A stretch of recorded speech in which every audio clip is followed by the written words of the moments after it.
Chapter 274. On the rugged mountain path, a row of black-clothed people moved quickly and silently.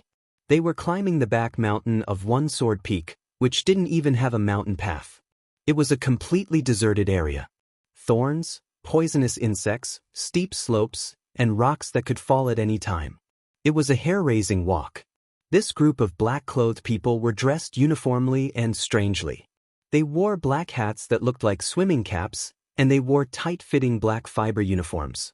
Each of them carried a barrel-shaped bag. With one person in the lead, everyone followed. The black-clothed person in the lead looked up and waved his hand. The group of black-clothed people behind him immediately spread out and entered the dark mountain. They came without a shadow and left without a trace. Apart from a few lonely birds that were occasionally startled, no one knew the secret of their arrival. Chiba Bing's body soared into the air, slashing left and right with his sword. There was no sound, no shadow, only the sword energy could be seen. The trees behind Fang Yen, the rocks that he dodged, the flowers and grass on the trees were all cut into pieces by the sword energy. Fang Yen took a step forward and slashed at his chest. Fang Yen quickly retreated, and another sword slashed at his back. Fang Yen spun on the spot and slashed at the top of his head. Because of the formation, there was nowhere to hide. Fang Yan's space to move became smaller and smaller. This was also Chiba Bing's deliberate intention. When he was only 3 feet away, he would enter a dead end. No one in the world could save him. Fang Yen had already used Drunken Crane riding the wind to the extreme. His body was like a small boat on the ocean. He ran here and there in a sorry state. I can't do this anymore, Fang Yen thought. He also knew what Chiba Bing was planning. He was trying his best to reduce his space to move. When he couldn't dodge, he could only be beheaded by Chiba Bing. Unfortunately, Shadan had already been used. Otherwise, if he threw Shadan at Chiba Bing in the air, he wouldn't dare to use his sword to slash at him. In that case, he might be able to escape from the sword formation. The flesh on the wound on his chest opened up more and more. Because of the intense exercise, blood gushed out again. Even the golden chrysalis muscle-nourishing powder was washed away. Without the obstruction of the golden chrysalis muscle-nourishing powder, the blood flowed even more unbridled. Fang Yan's body was getting more and more tired, and his footsteps were getting heavier. Of course, he couldn't care less at this moment. This was the darkness before dawn, the frozen earth before the ice and snow melted, and the heavy rain before the sunset filled the sky. He had to persevere. He didn't care how many times Chiba Shinobi had won before. He just needed to win one last time. Besides, the old guy from the Chiba army didn't say that he was tired. How could a young man with good teeth and a good appetite say that he was tired? Another large rock was shaved off by the sword Chi. Of course, the originally huge rock had been shaved into a flat top by the Chiba Shinobi. The stone rolled to the ground, blocking Fang Yan's path of retreat. However, if Fang Yan moved forward, he would face the sharpest sword of the Chiba army. He couldn't move to the left because the Chiba army's sword Chi still remained there. He couldn't move to the right because the Chiba army had just withdrawn his sword from the right. The speed of the Chiba army was too fast. He could launch hundreds of swords in a second, and those hundreds of swords formed a dense spider web. It was really not easy for a mosquito like Fang Yan to pass through the spider web. Fang Yan stood still and let the long sword attack him. The Chiba army didn't disappoint Fang Yan and slashed at his neck. This was a horizontal sword. Perhaps because of the excitement of drinking blood, the long sword, which had been silent all this time, actually let out a long cry. Fang Yan closed his eyes and displayed the heart of Taiji again. The Taiji domain was fully displayed, bringing him into another world. He was not convinced. He wanted to try again. He wanted to try again to see if the Chiba army's sword was faster or if his hands were faster in the Taiji domain. He could only try again because in his skill box, only the heart of Taiji had a chance to match the unique skill of the Chiba army's sword array. The heart of Taiji was a domain, and so was the sword array. Now, Fang Yan was going to use his own domain to fight against the Chiba army's domain. This was one of his few options. Puff! The clothes on Fang Yan's body, which had long been cut into pieces by the sword Chi, burst open, and he blocked the front of the Chiba army. At this time, Fang Yan's upper body was completely naked. Of course, this move was very difficult, so it was recommended not to easily imitate it. Some people could only shake the clothes on the upper half of their bodies, while others couldn't control it well and shook the lower half of their bodies. The wind blew on their buttocks, and their balls were exposed. That would be too embarrassing. The Chiba army didn't even look at it. He even imitated Fang Yan and closed his eyes. Two pretentious fellows, someone cursed in the darkness. But this time, no one responded. Whether it was Yi Wen, Phoenix Chiba, and the others on the surface or the unknown person hiding in the darkness, everyone was waiting. They were waiting for the most intense battle to arrive, waiting for the peak collision between the successor of Taiji and the Japanese sword god. The Chiba army's body finally appeared in the darkness. His expression was serious, but his hand that was wielding the sword was calm. He had long reached the state of being one with the sword. These swords were his hands, his feet, and a part of his body. No matter how long he used them or how intense the movements he did, he still had absolute control over them. In Fang Yan's Taiji domain, the Chiba army's face and sword were clear. Fang Yan could even see his naked upper body. Even the few hairs on his chest and the two little eyes were undisguised in Fang Yan's mind. Fang Yan quickly diverted his attention. He had looked at the wrong place just now and almost kicked him out of the Taiji domain. The speed of the sword was very fast, but in Fang Yan's mind, it seemed to be moving slowly. Yes, in this domain, the speed of all objects was slower than the speed of Fang Yan's eyes. Because he was the only king in this world. Whoosh! Suddenly, the speed of the sword increased. If the speed was 1 in the past, it had increased to 9 now. It was getting faster and faster, so fast that Fang Yan's eyes couldn't keep up with the speed. The sword also became more and more blurry. He could no longer see the trajectory of the sword clearly. This shocked Fang Yan. He had never encountered such a thing before. Could it be that in his Taiji domain, he was no longer the king, but was being controlled by someone else? Whoosh! Fang Yan's mind suddenly exploded, and a colorful rain of stars fell. They flew about, drawing one beautiful arc after another in his boundless mind. The clear images in his mind had disappeared, and now the flowers and grass had become bright spots and lines.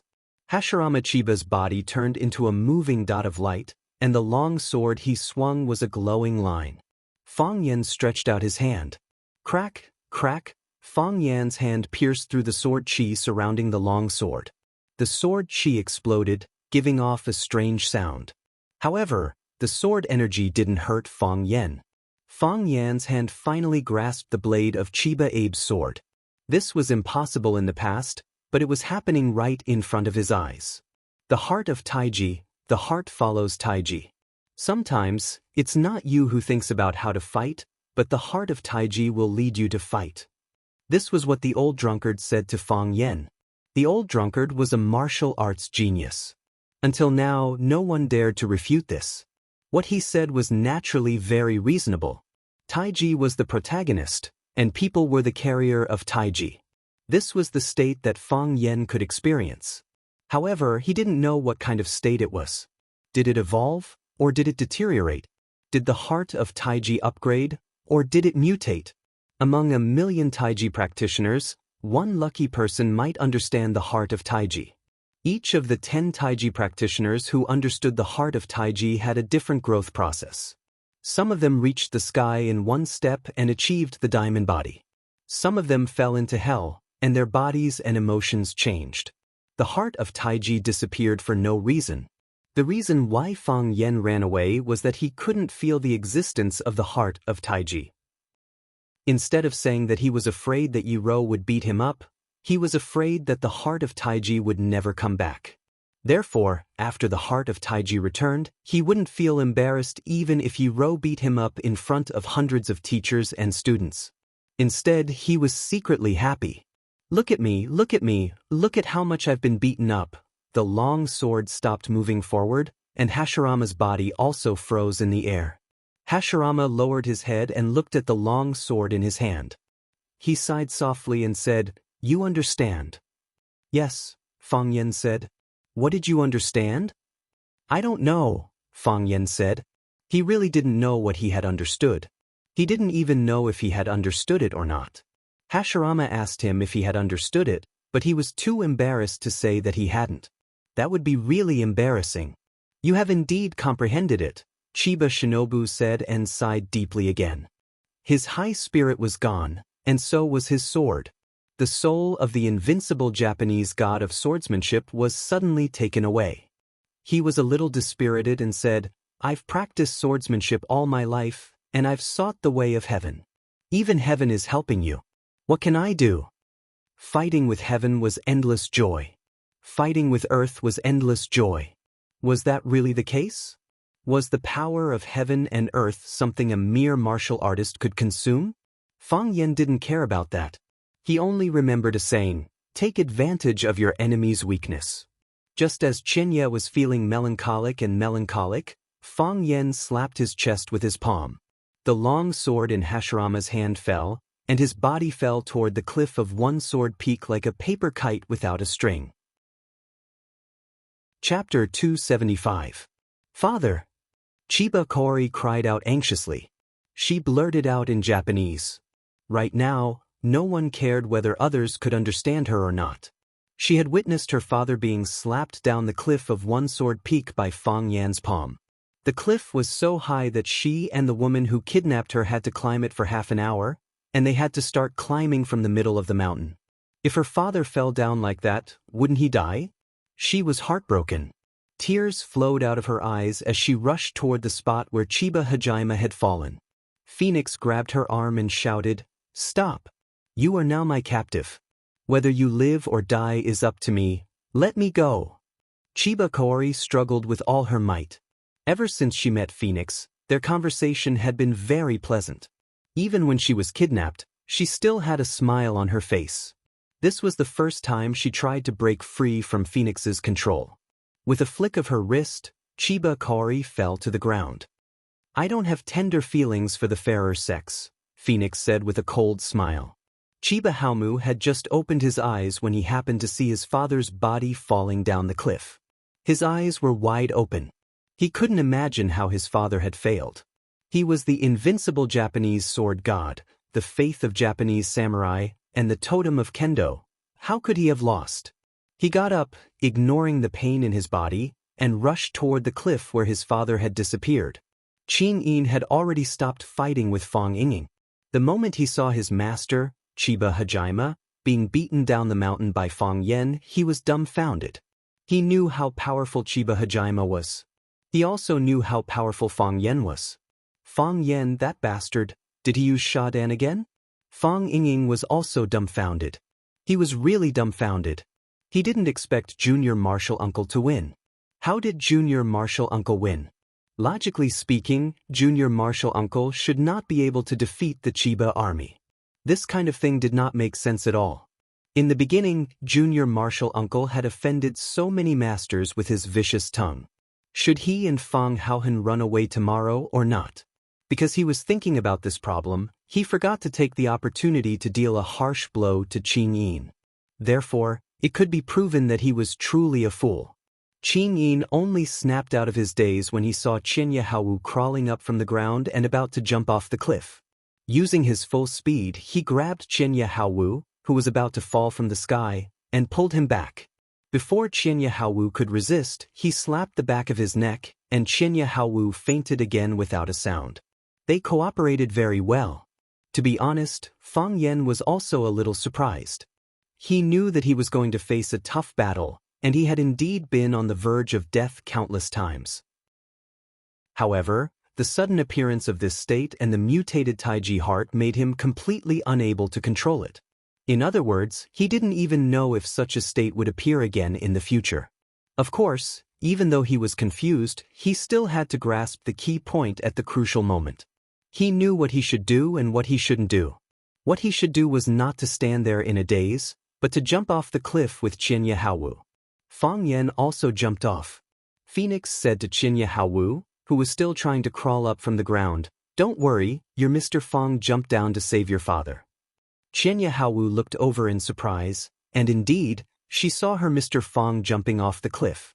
However, she didn't notice that when Phoenix said that, There was a trace of pity in her eyes. Not much, just a trace. Qianya Haowu's falling speed was not fast, and he was still thinking about using his body's strength to control the inertia of the falling object. In this aspect, he did very well. He moved his feet and released his energy, using it to increase his buoyancy. If he wore the wide-sleeved robe that had not been blown up, he would look like those immortals who flew in the wind in the valley.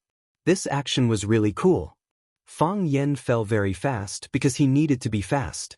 Qianya Haowu was sent flying by Fang Yan's palm, which was a passive acceptance. As long as it was something that was passively accepted, everyone would be reluctant to do it. Qianya Haowu didn't want to fall to the bottom of the valley, so he wanted to use his personal cultivation strength and the saplings and vines on the cliff to jump back to the top of the mountain. As long as he was given a small leverage point, he could soar to the sky again. He stood in front of Fang Yen again. He still wanted to fight, and he didn't want to admit defeat. Fang Yen thought the same.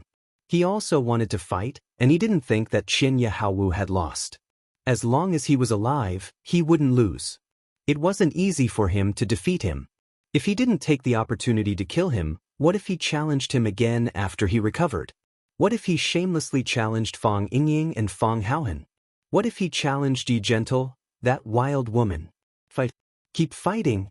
I won't stop until I kill him. The matter was in free fall, and Fang Yen himself used the 1,000 caddies fall in this movement. Fang Yan's body fell at a high speed, like a big cannonball shot by someone from the top of the mountain. He landed on the top of Qianya Haowu's head and kicked at the top of his skull.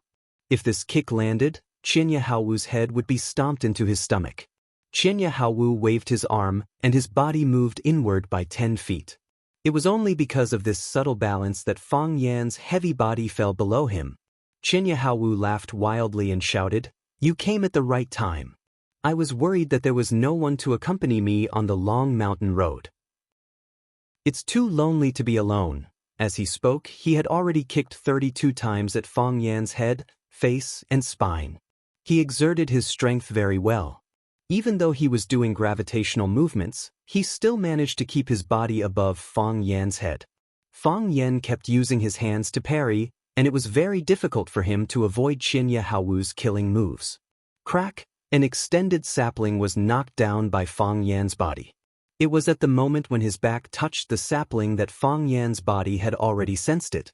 He straightened his body and rushed up again with the force of the collision. This was the realm of masters. As long as they were given a drop of water, they could turn it into a whole ocean.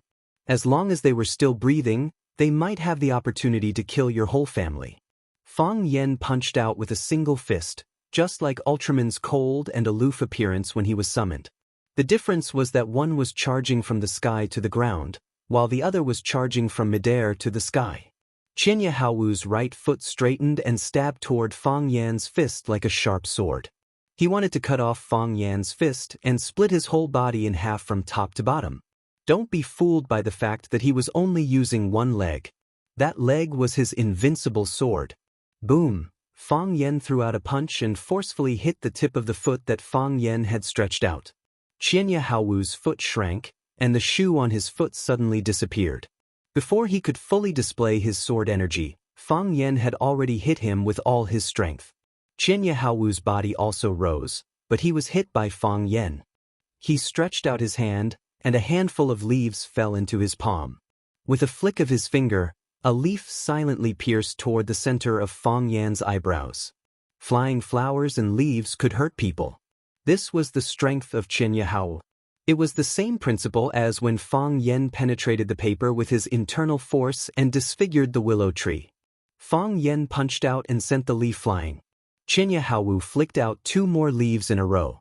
After they were sent flying by Fang Yen, the leaves suddenly rained down on Fang Yen. In the hands of Qianya Haowu, each leaf was a small sword. He used these countless small swords to form a sword formation and covered the top of Fang Yan's head. People had very little space to move in the air. The way up was blocked by the sword formation. If he dived down, he would be chased by these Yi Jian, which had been penetrated by the fierce energy. Even if Fang Yen fell to the bottom, these Yi Jian would not necessarily lose all their aggressiveness and would still cause fatal damage to Fang Yen. This was Qinya Haowu, the Japanese sword god who could not be underestimated at any time. Fang Yan was really angry. He knew it. He knew that this old guy was not a good guy. You have already failed and been thrown off the cliff. Do you still want to be so powerful? Do you still want to create so much trouble for people? It was so late now, and the audience was tired of watching. The ultimate move should have been used up. Can't you just obediently let me kill you? Do you have any professional ethics? Do you have any competitive spirit? What kind of match would go on and on like this? Fang Yan felt that he had to use his ultimate move and secret weapon. This old guy's spirit of resistance was too strong. He suddenly exerted force, and the pants on his lower body were shaken off by him. Hiss! When the pants flew off his body, there was a loud sound of cloth ripping. He grabbed the pants that could only be called cloth that was about to be blown away by the mountain wind and waved it at the small leaf sword that was coming toward his head. Clap, clap, clap, clap. The pants that were penetrated by true chi and the leaves that were penetrated by sword chi collided with each other, making continuous sounds. If you were lucky enough to see this scene from a distance, you would be surprised to see a naked guy grabbing something and attacking another guy with his upper body bare. The naked guy ran fast, and the naked guy chased even faster. Their fight looked very fierce and ambiguous. If they were not in love, they would never do such a thing. When Fang Yan pulled up his pants and slapped all the Yi Jian away, he also felt a little sad. Damn it, I didn't shake it well just now, and my underwear was also shaken off. Chapter 276. Everything on TV was a lie. This was Fang Yan's profound experience. In the past, when he watched TV, once the hero transformed into Super Saiyan, he would clench his fists and shout, and with a strong shake of his body, his coat and pants would fly off. Only a pair of sexy and delicate boxer briefs were left on his body. In fact, that was not the case at all. Think about it, when you used your strength to shake off your pants, didn't you first tear your underwear? If the underwear didn't tear, how could your body's ki blow up the clothes outside the underwear? I've only heard of hitting a cow across a mountain, but I've never heard of hitting long pants with underwear, right? So, you can shake off your coat, but it's very unrealistic to want to shake off your pants and keep your underwear. It was also Fang Yan's first time doing this kind of thing, and he didn't have much experience, so the price he paid was heavy. Originally, the audience on the viewing platform couldn't see the battle on the top of the mountain. Even if they used binoculars, they could only occasionally see one or two figures. When Fang Yan and Chiba Hiroto were fighting, they wouldn't deliberately run to the edge of the cliff to let them see a few more glances. How could a guy who didn't buy a ticket enjoy such VIP benefits? However, Fang Yan and Chiba Hiroto were fighting naked on the edge of the mountain, which was a feast for the eyes of the guys who were anxiously watching with binoculars. A fatso with a cigarette in his mouth widened his eyes, raised his binoculars and said, "Damn, the fight is too F***king intense, even their clothes are off." The senior Fujoshi next to him snatched away the binoculars of Fatso's boyfriend, raised it to look at the valley, and her whole body began to tremble with excitement. They really beat their clothes off, they really beat their clothes off. The one in the back took off his pants and I can see his butt. His figure is not bad. Do you think the two of them are having an affair? The love between the god of swords and the grandmaster of Tai Chi, just thinking about it makes me so excited. There were even more direct women who waved their fists and shouted, "Together, together, together." Many years later, when Fang Yinging told his son about the battle between the king of Taiji, Fang Yan, and the Japanese sword god, Chiba Hashirama, he would still describe it in a heavy and hoarse voice. It was a tough fight, your grandmaster's clothes were all gone. But when you say this, can you not look so wretched and smile so lewdly? You'll give the kids bad associations, okay? Otherwise, why would your fat son anxiously ask whether Grandmaster and that Japanese sword god lived happily ever after you finished telling the story? Your son has become like this, and as a father, you have to take full responsibility, okay? Of course, Fang Yan didn't have the time to think about how much trouble exposing his but would bring to his life. He was working hard, strenuously, fiercely, and relentlessly attacking the Thousand Leaves military department. Bang! Chiba Hashirama's body rose rapidly, and he jumped high to the top of the mountain with the help of a protruding boulder. Fang Yen also jumped high into the sky in a super cool posture. When he saw Yi Wen, Phoenix Chiba Sun, and countless people in the dark staring at his lower body, he couldn't help but lower his head. Damn, it's so embarrassing. There's a reaction. Fang Yen consecutively used dozens of thousand gene weight on himself, adding up to several tens of thousands of gene. Only then did he manage to press his body down with lightning speed. So, in the eyes of the people on the mountain top, this was the scene. The naked Fang Yen jumped up from the valley like a monkey, and the naked Fang Yen jumped down like a monkey. Fang Yingying looked up at the starry sky, sighed softly and said, "Junior Marshal Uncle doesn't like women. Is the Fang family going to have no descendants?" Fang Haohan covered his butt nervously and said, "Junior Marshal Uncle peeped on me bathing.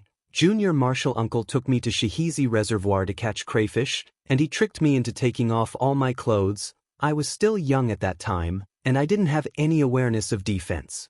Fang Yingying and Fang Haohan looked at each other, and they saw despair and sadness in each other's eyes. Their virginity had long been tarnished, and they could no longer be pure and beautiful men. When Fang Yen jumped up again, he had a skirt around his waist. It was the pants he used to swing the leaf sword, and he had an idea to change it into this. Of course, because he used too much force when he took off his pants, his clothes were already torn to pieces, so his skirt looked like a tattered tassel skirt, full of passion and exotic charm. When Fang Yen punched Chiba Hiroshi, his skirt would be lifted up high, revealing his sexy and plump buttocks. When Fang Yen quickly rushed towards Chiba Hiroshi, his skirt would be blown up by the wind, revealing his sexy and straight black hairy thighs. When Fang Yen kicked Chiba Hiroshi, his skirt would also be lifted up by the whistling night wind, revealing, holy shit, he still has a reaction. Every attack represented another exposure. This scene was so beautiful that many people didn't dare to look at it for too long. Of course, Fang Yan's sacrifice was also effective. Boom! He punched Chiba Hiroshi and sent him flying. He slapped Chiba Hiroshi until he vomited blood. Dong! He was kicked in the crotch by Chiba Hiroshi. Fang Yen sucked in a breath of cold air in pain. This old man had planned for so long just for this attack, right? When Chiba Hiroshi was once again knocked to the ground by Fang Yen and his body hit the big stone, he completely lost the interest and motivation to fight. He leaned against the rock and looked at Fang Yen, who was standing in front of him, and said, "You have won this battle." "I know." Fang Yen nodded and said, "Can you stand up and let's fight for a while? 10 minutes? 5 minutes is fine. How about 3 minutes? Believe me, I'm very fast. Come, let me help you up." Chiba Hiroshi looked at Fang Yen with a puzzled look and said, "You have already won. I admit defeat in public, and your name will spread to Huaxia, Japan, and even the entire Asian martial arts world. Why do you still want to fight?" Fang Yen was very angry and said, "I don't want to fight, but can I not fight? If you lie here and don't move, how can I slap you to death? Get up and let's fight again. You pretend to punch me, and then I will smash your head with one punch." Chiba Hiroshi smiled silently and said, "You want to kill me? Isn't that obvious?" Fang Yen scolded. "You see that I'm young, promising, and knowledgeable, so you want to kill me to get rid of a terrifying and dangerous opponent for the Japanese. You have lived for so many years, eaten and drank, and played with everything you want. Not counting the illegitimate children, you even have 2 children. Can't you let me kill you with one slap? You're better than me at this point." Chiba Hiroshi said, "I wanted to kill you, and I showed my murderous intent from the beginning. You wanted to kill me, and you only showed a little bit of murderous intent now. Bullsh * T murderous intent. I just wanted to save my life from the beginning, okay? I only wanted to defeat you after I saved my life, okay? I only wanted to kill you after I defeated you, okay? You wanted to kill me from the beginning, but I went through a complicated mental journey and emotional change. You won't understand even if I tell you. Anyway, you have to stand up immediately and let me slap you to death." Chiba Hiroshi laughed wildly. He laughed until his voice was hoarse and he couldn't breathe. He clutched his chest and coughed violently, and bright red blood flowed from the corner of his mouth. His internal organs had been injured by Fang Yen, and his body was severely damaged. Just now, when Fang Yen knocked him out of the canyon, he had already lost his fighting spirit. The reason why he still fought with Fang Yen for so long was that he was unwilling to accept defeat. He couldn't accept it. He couldn't accept being defeated by a young man from Huaxia. In other words, his road to conquering Huaxia had ended here. But as soon as he took a step forward, his foot was chopped off. Such an encounter made people feel extremely sad and sad. I understand. I understand. Chiba Hiroshi laughed until tears came out of his eyes. He looked at Fang Yen and said, "You are really an interesting person. Only such a person can understand the real martial arts. Martial arts is the human nature. As long as people live with spirit, they can reach the peak of martial arts. Until now, I didn't understand. I didn't know what my biggest flaw was. I focused on comprehending the sword and didn't care about the world, but it also meant that I closed the door to myself and the world. Only by entering the world can I understand the world. Only by understanding the world can I feel the 7 emotions and 6 desires of the sword. My emotions are not lacking in ruthlessness or lightness, but they lack a sense of humanity. I didn't lose unjustly. I didn't lose unjustly." The old guy lay there and talked for a long time. Fang Yen was not willing to listen to him anymore. He stood in front of Chiba Hiroshi with his hands on his waist and bare upper body and thighs. He said impatiently, "Are you going to get up or not? Don't think that I can't kill you because you are like this. I am a cruel and merciless guy. If you don't believe me, you can ask around. Children can stop crying at night just by mentioning my name." Chiba Hiroshi flicked his finger, and a small stone flew toward Fang Yan's crotch. Crack! With the sound of cloth ripping, the small cloth skirt around Fang Hua's waist came off and was blown away by the wind.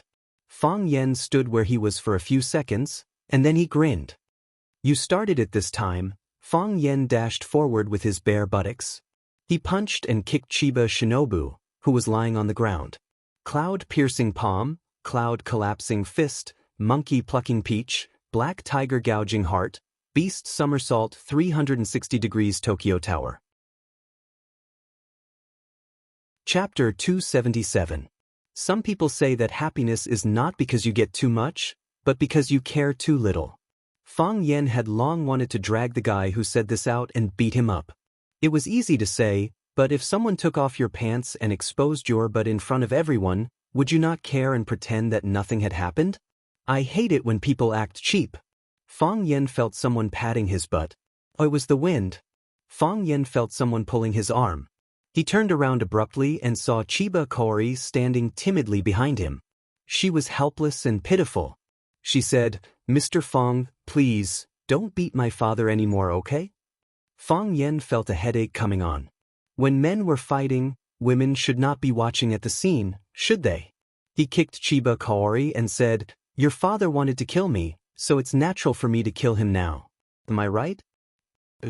Chiba Kaori nodded. "But he has already lost. He has already admitted defeat to you. Mr. Fang, my father is a proud man like you. He would rather die than admit defeat. However, he admitted defeat to you. Can you let him go? Don't humiliate him like this anymore. Although he was defeated by you, please give him a little bit of a martial artist's dignity. All martial artists should be respected by others. Isn't that the case? You said in class that anyone who becomes the most powerful person in his own field and makes a special contribution should be respected by others, even if that person is a thief." Fang Yen could not help but nod and said, "You're right. I am indeed an iron-blooded man who would rather die than admit defeat. Otherwise, I wouldn't have accepted your father's challenge. I can see that your father is like me. No, he seems to have more backbone than me." Chiba Kaori was overjoyed and said, "Mr. Fang, you agree to let my father go?" "I'm going to kill him and let him have what he wants," Fang Yen said firmly. "I know what people like us really need." As he spoke, he slashed his saber at Chiba's neck. Thump. Chiba Sun threw herself onto her father and used her frail body to shield Fang Yen. She cried, "Mr. Fang, I beg you, let him go. He's just a pitiful old man who failed. He can't go back. He'll only be criticized and mocked by countless people when he returns. He has nothing left. He can't die because he's the husband of a woman and the father of 2 children. Mr. Fong, I know you're a kind-hearted man. You've never taken the initiative to hurt anyone. You've always been passively accepting challenges from others. You're refined, knowledgeable, and have a strong patriotism. In fact, you and my father are the same kind of person. Chiba soon turned to look at Fong Yen and begged, Mr. Fong, please have pity on this old man. Have pity on his daughter. Let him go, please? Chiba Hyunbu's face was swollen and he was covered in blood. He didn't look like the god of swords anymore. However, he still maintained a calm and peaceful attitude. He reached out to stroke his daughter's hair and said with a smile, Chiba-sun, thank you for everything you've done for me. This is the first time you've seen me fight with someone and I've lost. As your father, I feel so ashamed. No, father, you're not ashamed. Not at all, Chiba-sun said as she hugged Chiba Hyunbu. In my heart, you're not only the Japanese god of swords, but also my idol. As a father, I know you're the best father in the world. You've never criticized me or forced me to do anything. You've given me all your gentleness and love. It's the happiest thing in my life to be your daughter. Silly child, it's because you're my daughter, Chiba Hyunbu said with a smile. He twitched the corner of his mouth, and a large pool of blood flowed out. Fong Yen watched the scene quietly. He really couldn't bring himself to do it. Just as Chiba-sun said, to the former Japanese god of swords, Chiba Hyunbu, begging for mercy was more difficult than dying in battle. He gave up on the competition and lay there, allowing people to beat and scold him.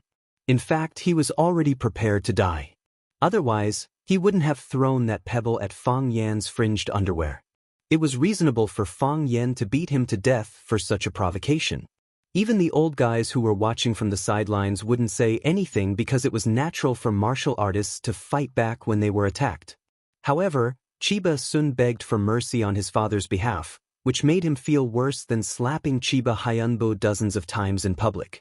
It was a great humiliation for the Japanese god of swords to rely on his daughter to save his life. However, even so, he didn't reprimand Chiba-sun or thank her for what she did. He only regretted that he couldn't win the competition in front of his daughter. He was the sword god of success, and he was also success's father. Seeing that Fong Yen wasn't willing to agree, Chiba Hyunbu knelt in front of Fong Yen and hugged his calf. Mr. Fong, please let him go this time, okay?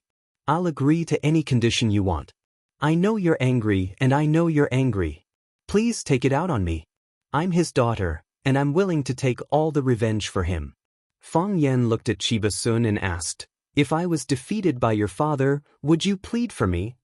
Yes, Chiba-sun answered without hesitation. I was kidnapped by a sister on my way here. She said that if you're in danger, I won't be able to keep my life. I'm happy to hear that, and I'm happy to be kidnapped by her.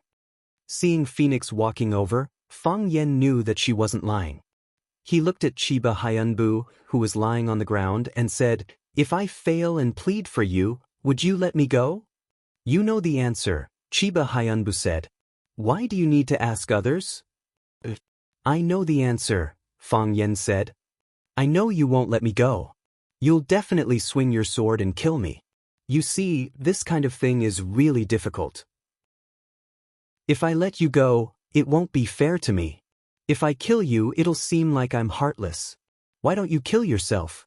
Chiba Hyunbo laughed and said, I won't kill myself. How shameless. Fong Yen was so angry that he was about to stomp his feet. Bullsh asterisk T Japanese god of swords. He's completely shameless. How could someone like him become a grandmaster? He couldn't imagine how he would be worshipped by countless people in the future. Slapped. Fong Yan's but was slapped by someone. Phoenix stood behind him and said, are you an exhibitionist? How long are you going to stand here with your butt bare? Those seniors in the dark are here to watch you fight with the Japanese god of swords, not to see you show off your body. I'm not doing it for them to see, Fong Yen said embarrassedly. I'm mainly doing it for you, Fong Ying. Fong Ying responded and trotted to Fong Yen. Junior martial uncle, I knew you would win. Find me my clothes. Fong Yen interrupted his flattery and said, On the eve of the battle, he took off a black robe. Fang Yingying turned around and ran. He really did find the black robe that was still intact. "Give me the clothes." Phoenix reached out to take it. "Give me the clothes." An even colder voice came from behind. Fang Yingxiong looked at Phoenix, who was in front of him, and then at Yi Ro, who was walking over from behind. His fat face turned bitter, and he said awkwardly, "Both of you want it. Who should I give it to?" "Give it to me." Phoenix and Yi Ro shouted at the same time. Phoenix saw Yi Ro, and Yi Ro naturally saw Phoenix. The two women's eyes met, and there was a fierce electric current between them. They were old acquaintances, but they didn't have a good relationship. In terms of feelings, Fang Yen and Phoenix had a better relationship. Because every time Fang Yen was beaten like a dog by Yi Ro, he would run to Phoenix for comfort. Fang Yingying looked at Fang Yen for help, but Fang Yen pretended not to see it. He stared at Chiba and said, "Brother, do me a favor and stab yourself, okay? Who doesn't encounter difficulties in the martial arts world? Next time you are in trouble, I can help you." Fang Yingying threw the clothes into the air and shouted, "Whoever grabs it gets it." Slap. Fang Yingxiong was kicked in the face.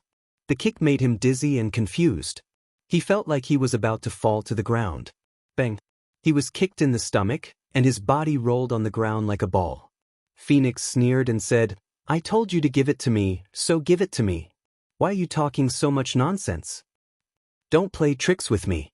You're courting death," Yi Ro said in an unfriendly tone. Fang Haohan was so scared that he trembled all over. He wanted to hide his tall body in the crack of the stone. The black robe fell to the ground, but Phoenix and Yi Ro were unwilling to bend down to pick it up. How could such a cold woman do such a thing? Fang Yen looked at Phoenix and Yi Ro, sighed and shouted, "Fang Haohan." No one answered. Fang Haohan lay next to Fang Yingying, pretending to be dead. His face was still smeared with the blood he borrowed from Fang Yingying's face. Fang Yen looked at Phoenix and Yi Ro and said, "Can you help me pick up the clothes?" Neither Phoenix nor Yi Ro answered. Chiba Kori looked up at Fang Yen, then at Phoenix and Yi Ro. She hurried to pick up the black robe on the ground and brought it to Fang Yen. Fang Yen covered himself with the black robe and fastened the belt. He immediately felt a sense of security. Standing naked in front of so many people, he was really a little uncomfortable. Fang Yen looked down at Chiba Kori and said, "What should I do with you?" Chiba Kori's eyes were suddenly filled with anger. He jumped up and threw himself at Fang Yen. Fang Yen punched and sent Chiba Kori flying. At the same time, a row of people in black who could fly suddenly appeared in the sky above the valley. They raised their biological guns and shot at Fang Yen. Boom, a large crater appeared where Fang Yen had been standing. Chapter 278. The attack was too sudden, and the enemy's weapons were too powerful. They wore flight suits and floated in the air, appearing in the sky above the Grand Canyon. They were silent, and it was impossible to guard against them. What was more frightening was their weapons, which looked like small submachine guns. A silver light bullet was shot towards Fang Yen.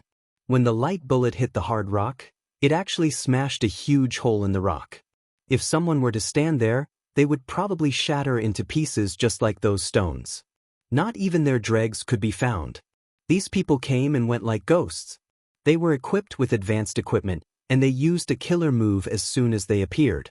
This made Fang Yen extremely angry, because from the weapons they used and the way they did things, he could determine the enemy's identity, the military armory. Only the military armory could do something like this. Were these bastards going to fight to the death with him? "I eliminated evil for the people, won glory for the country, and look so cute. What right do you have to do this to me?" Before Fang Yen could roar in anger, the second shell flew towards him. Fang Yen quickly rolled and ran forward with all his might. Because the area of effect of the bomb was too large, and after the explosion, there would be green corrosive substances splashing everywhere. If he ran a little slower, it might blow off a leg and tear off a piece of skin. Fang Yen had just experienced a fierce battle. He was exhausted and seriously injured. He really couldn't take such a heavy injury. Most importantly, these people who used Sha Dan were not stupid at all. On the contrary, they were quite smart. More than a dozen people in black lined up in the sky, each holding a black submachine gun and shooting towards the top of One Sword Peak. They cooperated well, and the shooting frequency was also carefully planned. If the top of One Sword Peak was described as a large square array, then 2 black-clothed men would shoot the silver bullets at the first square, and then the other 2 black-clothed men would shoot the silver bullets at the second square. The third and fourth groups would do the same. Each square was the maximum explosion range of the bomb. When the first group finished shooting, the second group would take over, the third group would be responsible for reloading, the fourth group would shoot without mistakes, and the fifth group would shoot accurately. Their artillery fire blocked the entire One Sword Peak. Not even a mouse could escape. This was an extermination operation to make Fang Yen and everyone on One Sword Peak stay. Boom, boom, boom. The sounds of explosions rang out incessantly. After a round of artillery fire, the summit of the One Sword Peak was blasted into countless craters. It was like the surface of the moon photographed by a satellite. When the first shell was about to hit the ground, Fang Yen sent Chiba Hajime flying. Chiba Hajime was quickly carried away by Phoenix. This bandit was quite attentive to his hostage. It had always been the gangsters who let the hostages die for them. This was the first time he had seen a gangster risk his life to save a hostage. The two of them had run into the shadows, but it wasn't safe there either. Yi Gentle picked up the stone and threw it at the black figure in the sky. If it was someone else, it wouldn't be a big deal if they smashed it.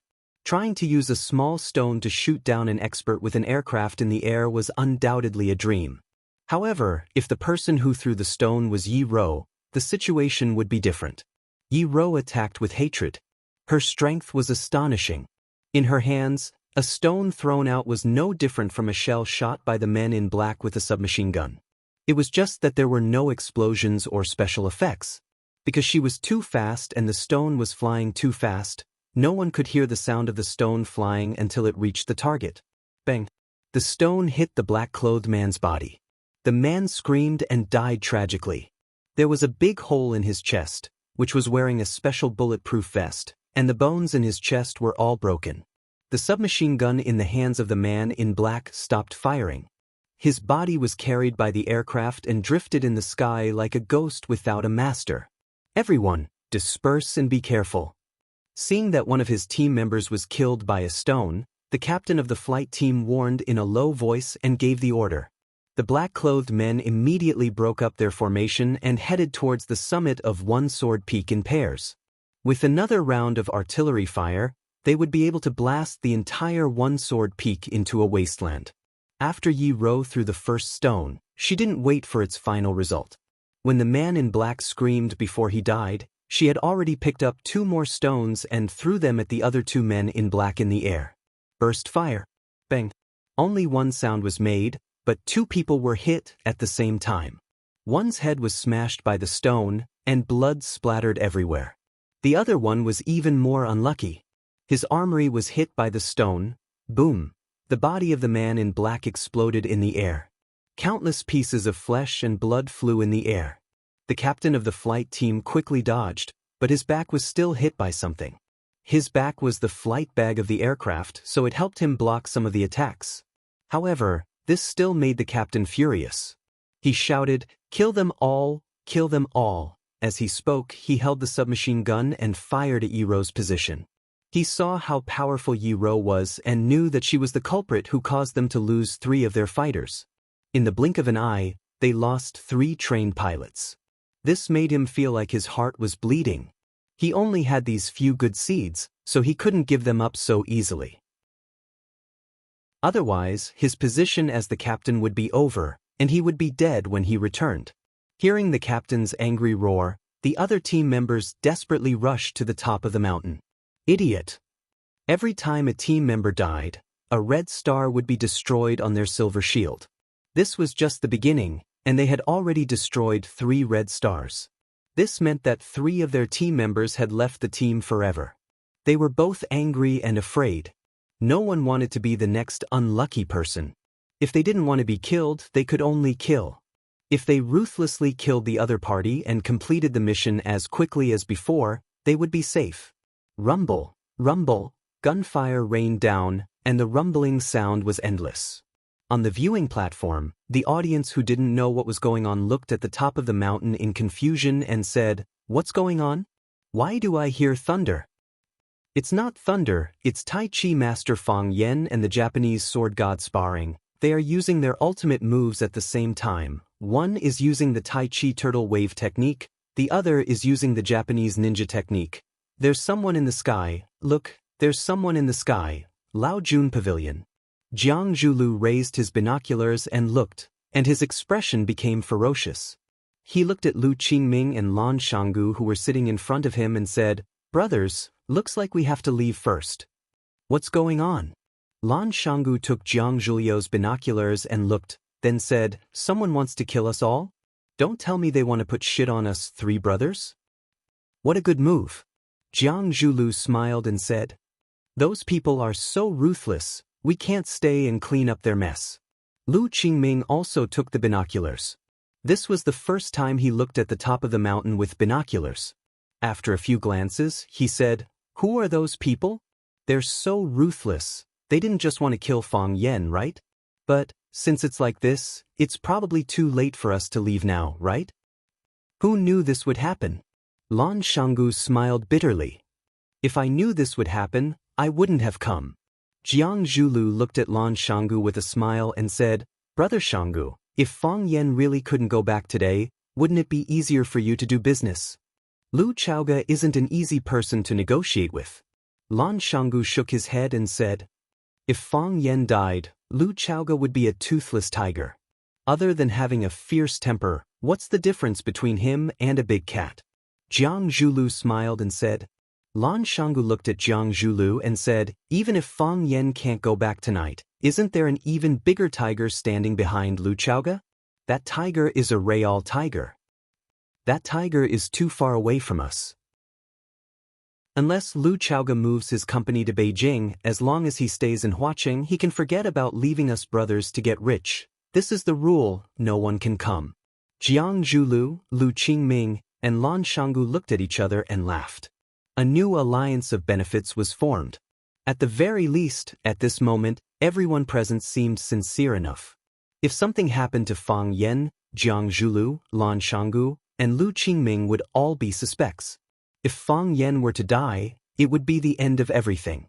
Other than Fang Yen himself, no one else would come to seek justice for the group of dead people on the mountaintop. However, if Fang Yen didn't die, then things would be even worse. Who would Fang Yen suspect? They wanted to leave, but they couldn't. If they left in a hurry, wouldn't it make people suspect that they had a guilty conscience? Smart people like to complicate things, so what they had to do was to simplify things as much as possible. Jiang Zhulu clicked his tongue and said with some pity, "This fireworks show is even more exciting than the battle just now. It's a pity that there's no wine to accompany the meal." "What a pity." Jiang Zhulu had already finished all the wine he brought, and the show was over. It was time to leave, but he didn't think that there would be another competition now. Clearly, he wasn't satisfied. Lu Qingming thoughtfully looked at the sky above his head and said, 9 out of 10 things don't go as one wishes. Who can be perfect? I always feel that we have enough. If we are too greedy, we will be punished by heaven. Look, isn't there a perfect example above us? Chapter 279. The top of One Sword Peak became hell on earth. After numerous rounds of indiscriminate gunfire, as well as the green liquid splashing all over the place, there wasn't a single place left intact on the mountaintop. Rocks were broken, trees were burnt, weeds were blackened, insects and birds were all dead. From above, there weren't any signs of life at all. Some of the dried wood was being burned, letting out crackling noises. This was the only sound at the top of One Sword Peak. "Captain, are they all dead?" a team member asked through their helmet communicator.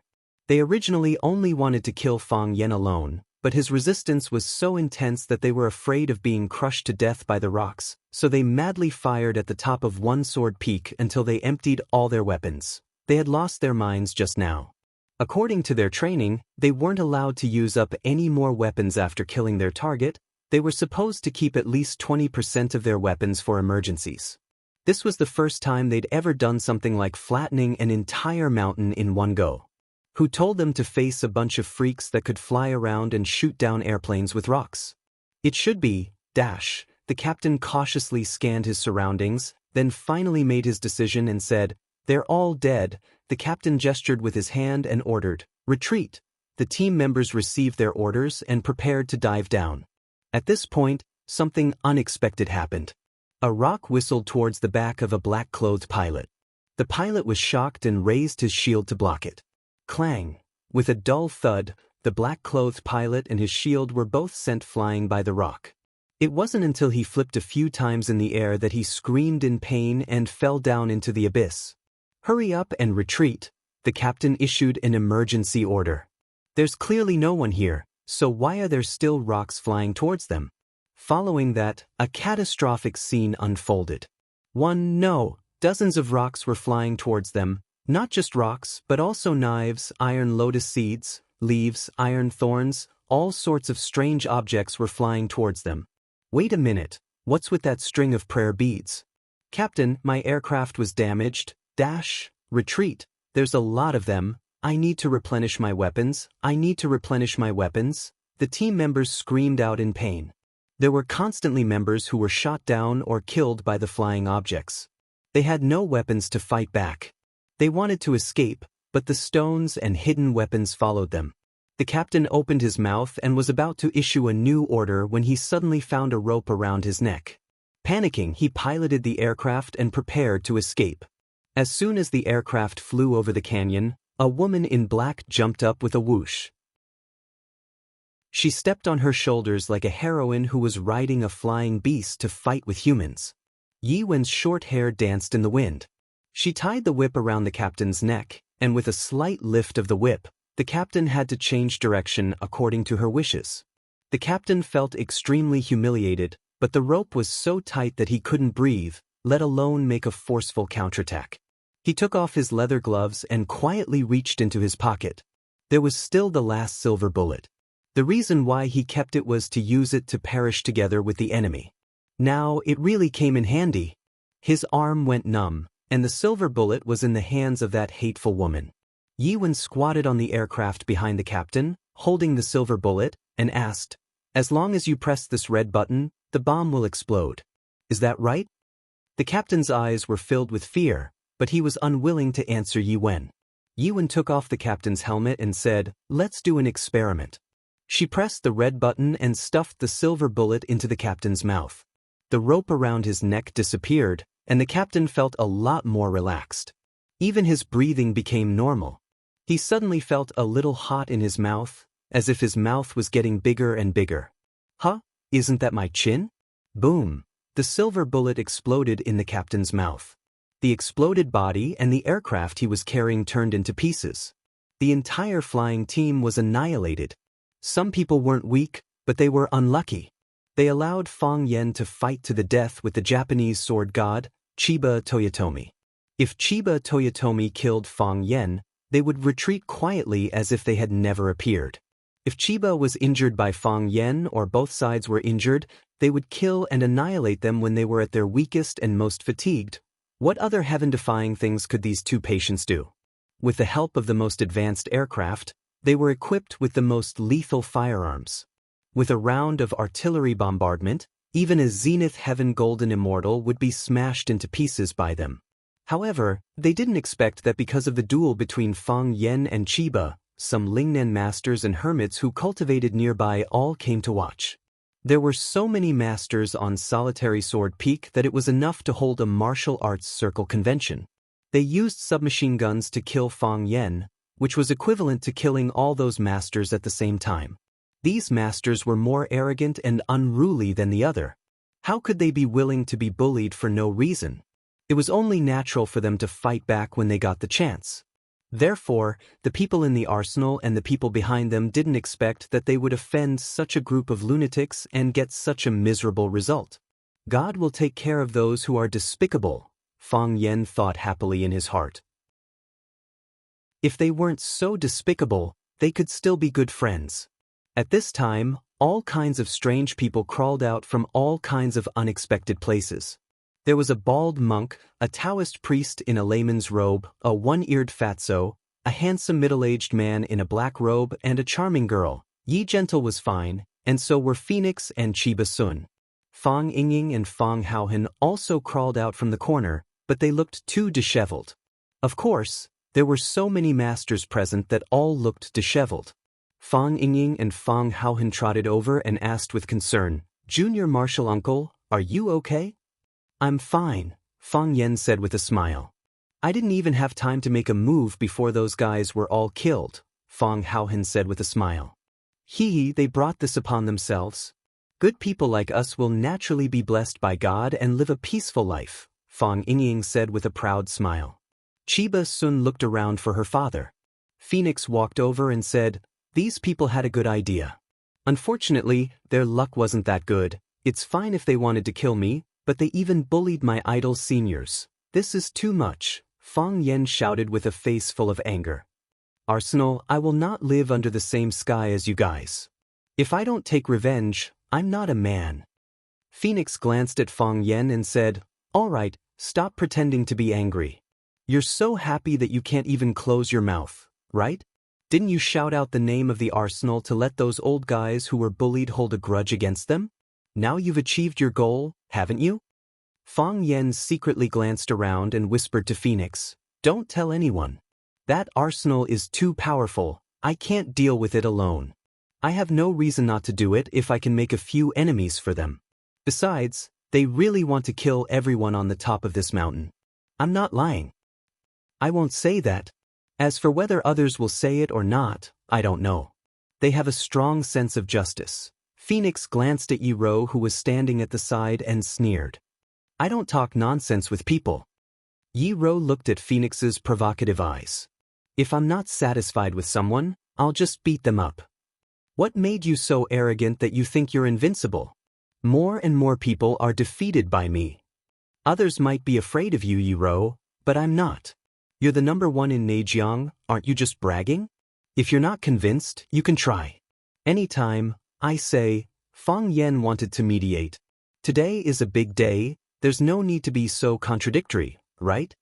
"Shut up," Phoenix and Yi Ro shouted at the same time. Fang Yen looked up at the sky, a little helpless in his eyes. The bald monk spat at the sky, strode to Fang Yen and shouted, "Fang family's boy, eat my fist. If it weren't for you, I wouldn't be in such a sorry state. I've long been annoyed by you." The Taoist priest dressed in layman's clothes walked up to Fang Yen and bowed with one hand clasped in front of him, saying, "I'm Qing Yun, Layman Weed's good-for-nothing disciple. Congratulations to Layman Fang for winning the first battle and defeating the Japanese sword god. Qing Yun has benefited a lot from today's battle, so I want to set a date with Layman Fang so that I can learn your godly skill. I'm Kai Zhonghong, the king of gossip who questioned why the Japanese sword god didn't challenge you. I originally planned to challenge him after the Japanese defeated you, but since you're the big winner of this match, I can only challenge you. Do you think we should continue fighting today, or should we set a date for another duel?" Kai Zhonghong, get lost, I've already booked. Seeing a group of experts clamoring for a duel with Fang Yen, Fang Yingying and Fang Haohan's expressions were a little awkward, and they couldn't help but want to stand further away from Fang Yen. Fang Yen held his head and shouted, "Ouch, I'm a little dizzy. Heroes, help me, I think I've lost too much blood, I'm a little anemic." Before Fang Yingying and Fang Haohan could escape, Fang Yan's body had already fallen into their arms. The two looked at each other, wanting to cry but having no tears. Chapter 280. When Fang Yen opened his eyes, he heard Fang Yingying and Fang Haohan chatting. Junior Martial Uncle is indeed Junior Martial Uncle. He's even so professional at pretending to be dead. I can't help but admire him. He was afraid that he would be surrounded by those experts he offended on One Sword Peak and take revenge, so he pretended to be dead and hasn't woken up yet. This was Fang Yingying's voice. That's right. If the two of us pretended to sleep for 1 or 2 hours at most, we'd be alive and kicking after everyone has left. How could we be like Junior Martial Uncle, who slept for 2 days and 2 nights and still isn't willing to wake up? Do you think Junior Martial Uncle really fainted at that time? I suspect that it was definitely fainting. This was Fang Haohan's voice. Fang Yen was shocked. He actually slept for 2 days? At that time, he just didn't want to accept the challenge from Gossip King Weed Hermit's disciple and the old monks group, who would want to fight to the death with them for no reason. His occupation was a teacher, and his primary responsibility was to educate people. Fighting and killing was uncivilized. Isn't that obvious? I asked him if he had any problems before, and he said he was fine. Gossip King Weed Hermit's disciple fainted as soon as these people came to challenge him. It's obvious that he was acting. Fang Yingying said confidently. It's not like you don't know Junior Martial Uncle's temperament. It's not like he's only done this kind of thing once or twice. But Junior Martial Uncle's injuries are really serious. Even Phoenix and Miss Yi said so. Tell me, does Phoenix like Junior Martial Uncle or not? These 2 days, she's been brewing medicine and wiping his body. She doesn't treat herself as an outsider at all. At that time on One Sword Peak, Miss Yi didn't want us to fight the Thousand Leaves army. She said that even if the Yi family's people were all dead, there's no need for us to die. Is there something we don't know? Yes, I've heard that too. Fang Yingying lowered his voice. I've been thinking about this sentence for the past 2 days. Say, could it be that Miss Yi is deeply in love with our Junior Martial Uncle and has already regarded herself as the Fang family's daughter-in-law? Impossible, right? Junior Martial Uncle was beaten black and blue every time he fought with Miss Yi. He couldn't get out of bed for more than half a month. What kind of daughter-in-law would beat her future husband like that? Fang Yingying thought about it seriously and said, it's not impossible. Think about it, Miss Yi's skills are so good, and she has violent tendencies. Whenever she has something to do, she'll definitely find someone to beat up. Take the inner world for example. How many people can be a match for Miss Yi? Apart from Junior Martial Uncle, who else could be worthy of her? A young disciple who could exchange blows with her and not be beaten to death by her? What was that sentence again? Flirting and scolding is love. Don't fight or scold. Maybe Miss Yi is in such a situation now. Fang Haohan sighed softly and said, does Miss Yi want a husband or a human punching bag? Junior Martial Uncle is so pitiful. Fang Yingying also sighed. Fang Yan listened and gritted his teeth. He asked fiercely, who are you saying is pitiful? Junior Martial Uncle is. Fang Yingying was about to answer, Junior Martial Uncle is pitiful, when he suddenly felt something was wrong. His fat face instantly changed color. With red eyes, he rushed to Fang Yan on the bed and said excitedly, Junior Martial Uncle is finally awake. That's great, that's really great. Junior Martial Uncle, do you know that you have been unconscious for 2 days? If you don't wake up, I don't know how to live. Fang Yan glanced at Fang Yingying with disdain and said, what do you mean by don't know how to live? Do you want to eat stewed noodles or lamb chop for your next meal? Junior Martial Uncle, you don't know. I haven't eaten much in the 2 days you were unconscious. Fang Haohan has no appetite like me. Look at how hungry he is. Fang Haohan nodded repeatedly. The skin on his cheeks was like bones. He looked really hungry. Fang Haohan won't be so hungry if he ate less glass shards. Fang Yan said snappily, go get me a glass of water. Fang Yingying and Fang Haohan ran outside at the same time. Fang Yingying, stay. Fang Yan shouted. Fang Yingying's face was full of bitterness. When he turned around, his face was already full of smiles. He said, Junior Martial Uncle, do you have something to ask me? What happened after I fainted? Fang Yan asked aloud. Junior Martial Uncle really doesn't know? Seeing that Fang Yan was about to lose his temper again, Fang Yingying quickly said, of course Junior Martial Uncle doesn't know. Because Junior Martial Uncle really fainted at that time. Seeing you faint, those people naturally dispersed. That's it? Fang Yan asked curiously. Not yet. Fang Yingying said. Fang Yingying, I don't have much strength right now. If you wait for me to ask any more questions, the first thing I do when I get up will be to beat you into meat paste. Fang Yingying was shocked and quickly said, after Junior Martial Uncle fainted, Qingyun said goodbye and left. When he left, he said he would come back to fight with Junior Martial Uncle in a month. That bald monk snatched the second place and said he would come back to fight with Junior Martial Uncle 2 months later so that Junior Martial Uncle could recuperate and not be slapped to death by him. Kai Zhonghong, the king of gossip, was ranked third. He said don't lose to Qing Yun and the bald monk. Otherwise, if he challenged you again, it would be a pity. Fang Yan's eyes were dull and said, I fainted, and they still didn't let me go. That's what I said at the time. Fang Yingying said. Seeing Fang Yan's eyes looking at him, Fang Yingying added, in the end, I was slapped on the head by that bald monk. I wasn't convinced. I originally wanted to fight him for 300 rounds. Stop bragging. You couldn't even last 3 rounds. Fang Yan said. Fang Yingying grinned and said, great minds think alike. When I saw that I couldn't beat him, I didn't take the initiative to hit him. Can someone like you be considered a hero? My name is Hero. Fang Haohen brought the water over. After drinking a large cup of warm water, Fang Yan felt much better. He asked Fang Yingying and Fang Haohen to help him up. Seeing the gauze wrapped around his chest, he knew it was the work of a girl. He said, this is from the phoenix bun? The phoenix cleaned your body, stitched your wounds, applied ointment for you. She also helped you shave and dig out your earwax. Where's Yi Ro? Fang Yan asked. When Miss Yi came, the phoenix was cleaning your body, stitching your wounds, applying ointment, shaving your beard and digging out your earwax. She probably felt that she couldn't find anything to do, so she turned around and left. Fang Yan smiled bitterly and said, why? Why what? Fang Yingying asked in confusion.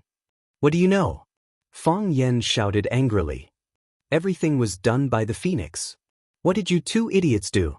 Fang Yingying and Fang Haohen looked at each other. Fang Haohen said bitterly, we're too stupid. That's why we can't do anything. We can only sit there and watch over Junior Martial Uncle. No wonder people say that stupid people have stupid luck. However, some people are really stupid.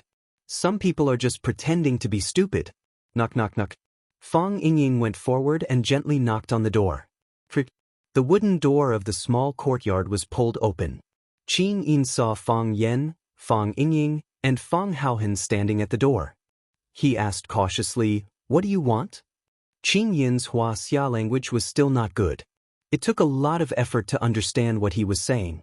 Fang Yan waved his hand to tell Qing Yin not to be nervous. He said with a smile, I'm here to see your master. Qing Yin hesitated. A man's voice came from behind. Qing Yin, an important guest is here. Invite the guest in. Qing Yin stepped to the side and made an inviting gesture. Chiba Shinobu stood in the courtyard. He was wearing a wide-sleeved robe. His skin was fair. He didn't change much from when they first met. However, Fang Yan could still feel the gloomy and dejected aura from him. He had lost something very important. Domineering. The sword god of Japan, the #1 martial artist in Japan, had lost his domineering aura. This was obviously a very regrettable thing. Fang Yan stood in front of Chiba Shinobu with a trace of pity on his face. Chiba Shinobu laughed. He's just a loser. Why are you troubled, Fang Yan-san? You didn't lose in swordsmanship. You lost in the way of the world, Fang Yan said. Japan is still too small. It will limit your vision and mind, which is not good for understanding swordsmanship. This kind of thing can't be changed by one person. It also can't be changed by the power of a country. Japan once had the chance to rise to the sky in one step, but it failed. Failure is inevitable, Fang Yan said with a smile. You've come to Huaxia. You've stepped on the land of Huaxia. You've seen it with your own eyes and heard it with your own ears. You should know how cohesive and hardworking this nation is. Do you know why we're called the descendants of the dragon? Because our ancestors had such expectations for us. They hoped that all of us would be like dragons. One dragon can turn the world upside down. What kind of power and miracles can 3 billion dragons exert? You'll see it. People all over the world will see it. Chiba gently shook his head and said with a smile, Fang Yan, don't tell me how big your country is, and don't tell me how outstanding your people are. The East Asians are just as outstanding, and they work just as hard. but I'm still not optimistic about its future. The reason why I'm not optimistic is that Japan lacks young people like you. What they lack is not one, but a group, Chiba Shinobu said with a sad expression. If we also have a group of young people like you, who are brimming with talent, hot-blooded, fearless of death, and brave to meet any challenge, our future will be better than it is now. Unfortunately, we don't. If the young are rich, the country will be rich. If the young are strong, the country will be strong. This is the most precious asset of a country. Fang Yen smiled and said, Mr. Chiba, thank you. Thank you for saving me. You have brilliant swordsmanship and the heart of a warrior that matches it. Chiba Shinobu looked at Fang Yen and said, Fang Yen, promise me one thing. I can't change my nationality, Fang Yen said with a serious expression. Chapter 281. Chiba Hattori's face and forehead were full of scars. Although they had been treated with medicine, they were not specially bandaged with gauze. Therefore, those wounds were like little red flowers growing in the wild grass, looking particularly delicate and dazzling. Fang Yan's face was also injured, but his face was often injured, so the people around him were used to it. However, when Chiba Hattori's face was injured, everyone felt that it was particularly funny and strange. The head of the Japanese Ministry of War was the Japanese sword god. When he first came to Huaxia, he wore a white, wide-sleeved robe every day like an immortal. At first glance, one could tell that he was a high-quality uncle with knowledge, quality, and wealth. If those love-struck girls saw him, they would definitely yell, "Come to my bowl." However, it didn't take long for him to be beaten up by Fang Yen. It was sad to think of it. Qing Yin refused to leave and stood behind Chiba Hattori. If Fang Yen dared to do anything, he would rush up and be beaten up by Fang Yen. Chiba Hattori also came out, and he looked even more embarrassed. His eyes were still purple-black, and there were several scars on his forehead. One of his arms was tied with a bamboo board. When he walked, he couldn't help but look at his crotch, because Fang Haohen had kicked it there. His mouth was puffed up like a frog that might jump up and eat insects at any time. He stared at Fang Haohen fiercely and hatefully. Obviously, Fang Haohen had replaced Fang Yan's position and become his most hated enemy in his mind. Hearing Fang Yan's refusal, Chiba Hattori looked stunned and said, "Why do you think I would make such a request?" Fang Yen looked at Chiba Hattori and said, "People always tell me that a person will pursue what he lacks. You said that your country lacks talented and hot-blooded young people like me, who are not afraid of death and dare to face any challenge. I'm worried that you will ask me to change my nationality and enter Japan.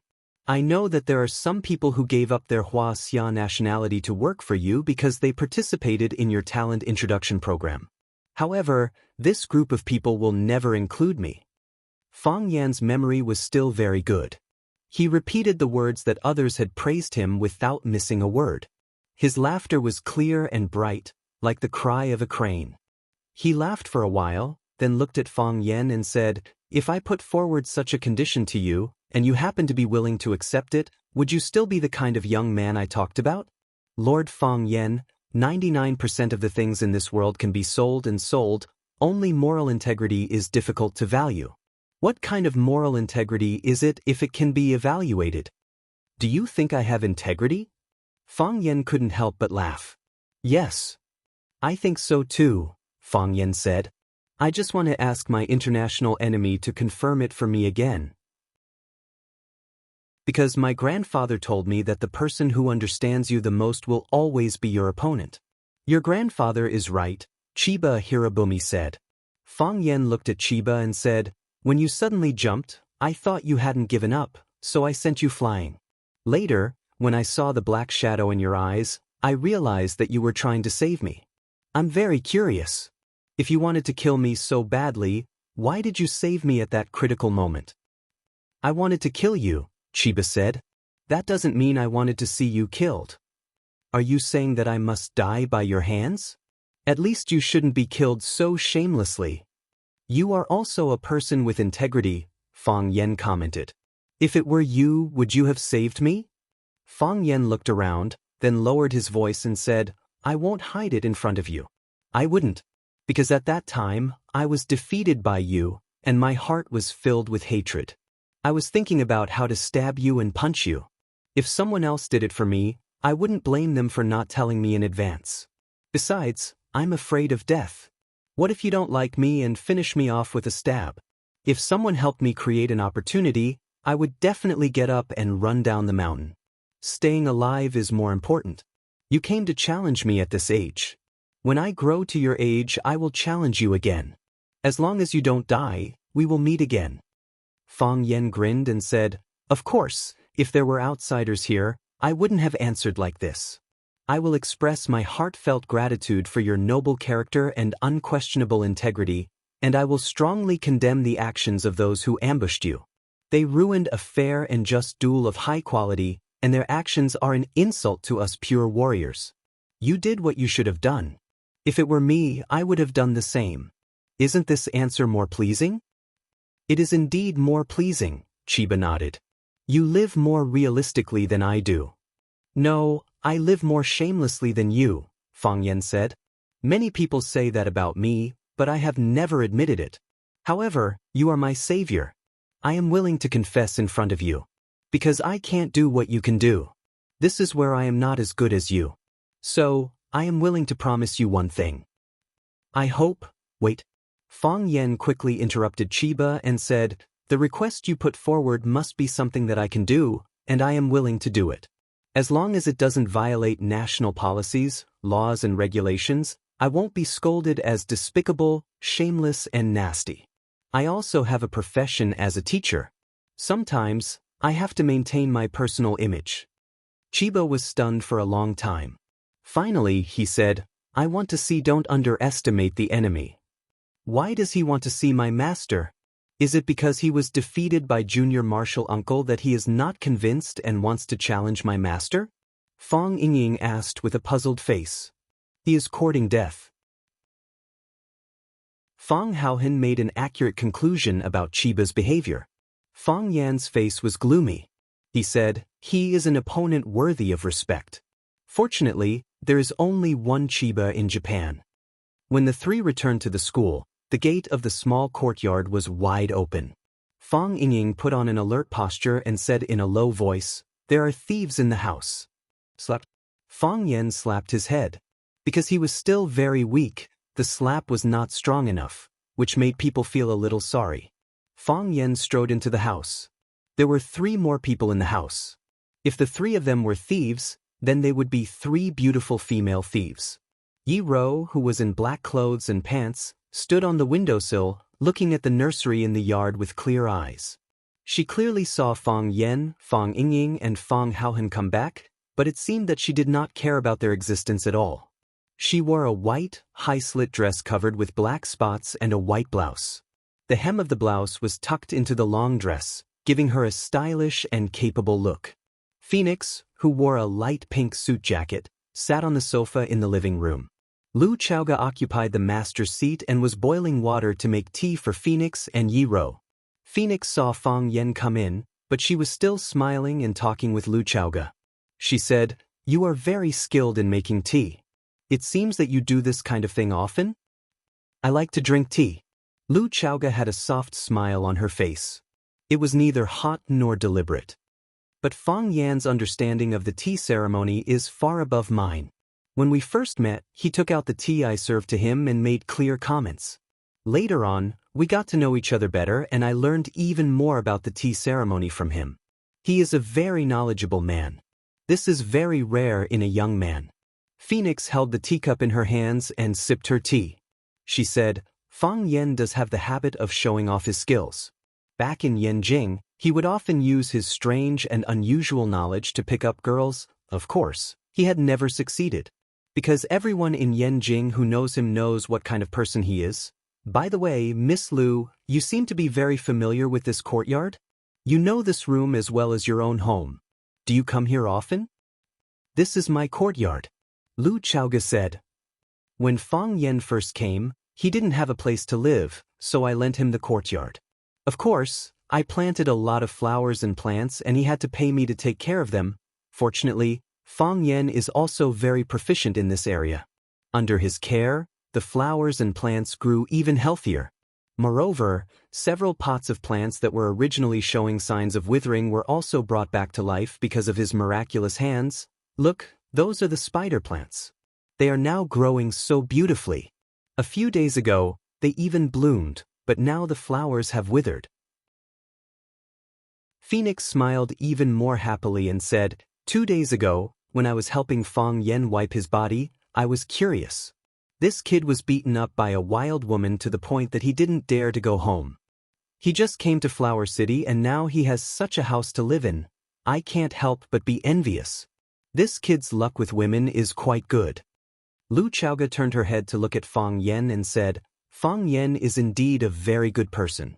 He has helped me a lot, even my life was saved by him. If I can help him with something, I will be very happy. Heavens, you had such an experience? Phoenix asked in surprise. My life was also saved by him. I don't know if he has told you about it, but we are childhood friends. It is not an exaggeration to say that we are childhood sweethearts. It was a snowy winter and we went ice skating together.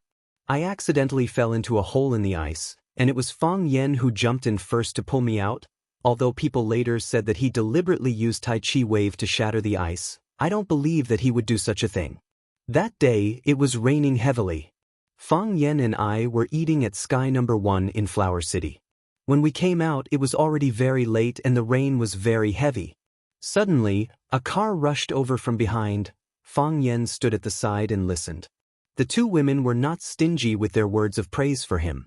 If he had not heard it with his own ears, he would not have known that he was actually so handsome and charming.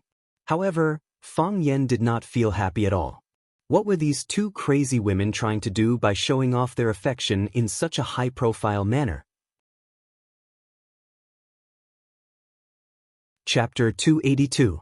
There must be a reason for something abnormal. Fang Yen understood Lu Chaoga, and he also understood Phoenix. Neither of them were women who liked to show off, and neither were they the kind of cute little women who would squeeze their chubby faces together with their boyfriends to pout and act cute. After taking photos, they would post them on their WeChat moments and wait for everyone to like them. One of them was cold and quiet, while the other was arrogant and seductive. Many things were seen through without saying anything, and they would use their own unique way to protect and repay the kindness of others. Did they take the wrong medicine today? That night, the rain was too heavy, and I couldn't see anything around me. It was dark and the road was slippery, and the car didn't have its lights on. If it wasn't for Fang Yen who suddenly rushed over and hugged me and pushed me away, I think I would have become a pile of bones by now. That was the first time I realized how close death was to me. This time, it wasn't just to show off their love. Even Phoenix could hear Lu Chaoga's indescribable gratitude and trust towards Fang Yen from her narration. Although it was dangerous to be a hero saving a damsel in distress, the reward was also relatively rich. Of course, that was under the condition that you weren't too ugly. After listening to Lu Chaoga's narration, Phoenix exclaimed and said, So something like this happened between the two of you. Although Fang Yen and I can be considered childhood sweethearts and have gone through many trials and tribulations together, I always felt that it wasn't as passionate as the two of you. When he held you in his arms, you must have felt very happy, right? Lu Chaoga smiled and said, He held me in his arms, and then rolled on the ground to avoid the impact of the car. At that time, I definitely didn't feel anything strange. Now that I think about it, it must have felt very sweet. Phoenix seemed to have just noticed Fang Yan's existence and said, Fang Yan, sit down and have some tea. What? You don't want Miss Lu to tell the story between the two of you? I think it's pretty good. In the past, everyone thought you were a lazy and cunning B****. Today, after listening to Miss Lu's words, our understanding of you has been completely subverted. Fang Yingying and Fang Haohen exchanged glances with each other. Both of them were unwilling to give up. Why would a woman speak up for Junior Marshal Uncle? So why wouldn't he be a jerk? Junior Marshal Uncle has been guiding the industry trends, okay? Now I feel that you are a loyal and righteous bitch, Phoenix praised. I've never thought that something like this would happen to you. You will be willing to do anything for a person, for a woman. As she said that, Phoenix looked at Fang Yen with a slightly resentful expression. She didn't know if she regretted that the brave Fang Yen didn't belong to her, or if she blamed Fang Yen for not changing for her. Fang Yen walked to Lu Chaoga's side and sat down, saying in a deep voice, "What exactly do you two want? Don't tell me it's for my own good." Phoenix glanced at Fang Yen and said, "I'm praising you. Can't you tell? Two strangers meeting for the first time? Naturally we need to find some common topics. The only thing we have in common is you. So, we naturally have to talk about you. What's so hard to understand? You heard it from the side. Did we ever say anything bad about you? Didn't you see it just now, when Miss Lu said that you pushed her away from the front of the car? Her eyes were red with emotion. You didn't arrange the car that caused the accident, right?" Phoenix giggled and said, "Of course not. I believe that the ice wasn't broken by you, and I also believe that you didn't arrange the car. You're such a coward. Even if you wanted to be a hero to save the damsel in distress, you wouldn't do such a stupid thing. Why is there so much sweat on your forehead? Do you feel uncomfortable? It's not that I want to criticize you, but your chest injury is so serious. Before you recover, don't run around." Lu Chaoga didn't pour tea for Fang Yen. Instead, she cleaned the cup, poured a cup of water, and placed it in front of Fang Yen, saying, "I heard that you're injured, so I came to see you. Your wound hasn't healed yet. Don't drink tea, drink more water." Phoenix praised and said, "Miss Lu really knows how to take care of people, much better than those women who only know how to fight and kill." Yi Ro frowned slightly, her fingers grasped hard, and a piece of blue brick above the window was pulled down by her. She didn't look back, but with a flick of her wrist, the brick flew towards Phoenix, who was sitting on the sofa in the living room. Whoosh! As the brick flew, sand and dust fell. Phoenix pointed her finger, and the cup of hot tea in her hand flew towards Yi Ro. The brick and the teacup brushed past each other in the air, and Phoenix raised her hand to catch the brick, while Yi Ro chopped with her palm, and the teacup flew towards Phoenix at an even faster and fiercer speed. Phoenix extended her hand to receive the teacup. However, just as her fingers made contact with the teacup, a cracking sound rang out. The teacup exploded into pieces and the tea inside splashed all over Phoenix's slit dress. Obviously, Yi Ro had added a calming force to the tea, and when another force tried to touch and control the teacup, that force immediately counterattacked. As a result, the two forces collided and the teacup shattered. This was not something that could be done by someone with great magic. Fang Yen could do it, but Fang Yingying and Fang Haohan definitely couldn't do it. Phoenix was furious. She slammed her palm on the tea table in front of her, jumped up high, and kicked Yi Ro's back with her golden high heels. Yi Ro tilted her body, and Phoenix went out through the window. As Phoenix passed by Yi Ro, she grabbed the scarf around Yi Ro's neck. Yi Ro tiptoed and followed Phoenix out of the yard. Bang bang bang. This was the sound of their fists and feet colliding. Crack crack. This was the sound of a branch breaking. Clink, clank, clank. This was the sound of a flower pot in the nursery falling to the ground and shattering. Fang Yen sighed softly and continued to drink the warm water inside the teacup. He had sweated a lot just now, and he was indeed a little thirsty. Lu Chaoga was shocked and said, "They're fighting, aren't you going to go and see?" "I don't dare to go," Fang Yen said. "Why?" "To calm them down. Otherwise, they'll team up and beat up the third person who breaks in," Fang Yen said. But Lu Chaoga couldn't imagine it. How could these people fight just because they wanted to? And they were so fierce. "If you don't believe me, I'll do an experiment for you," Fang Yen said. Fang Yingying's face was pale, and he knelt down in front of Fang Yen and begged, "Junior Marshal Uncle, I know I was wrong. I shouldn't have been lazy. I shouldn't have washed your face when you were unconscious. I shouldn't have eaten a few meals a day. I shouldn't have used up your treasured ambergris." This time, it was Fang Yan's turn to be shocked, and he shouted, "You used up my ambergris?" Fang Haohan also used some.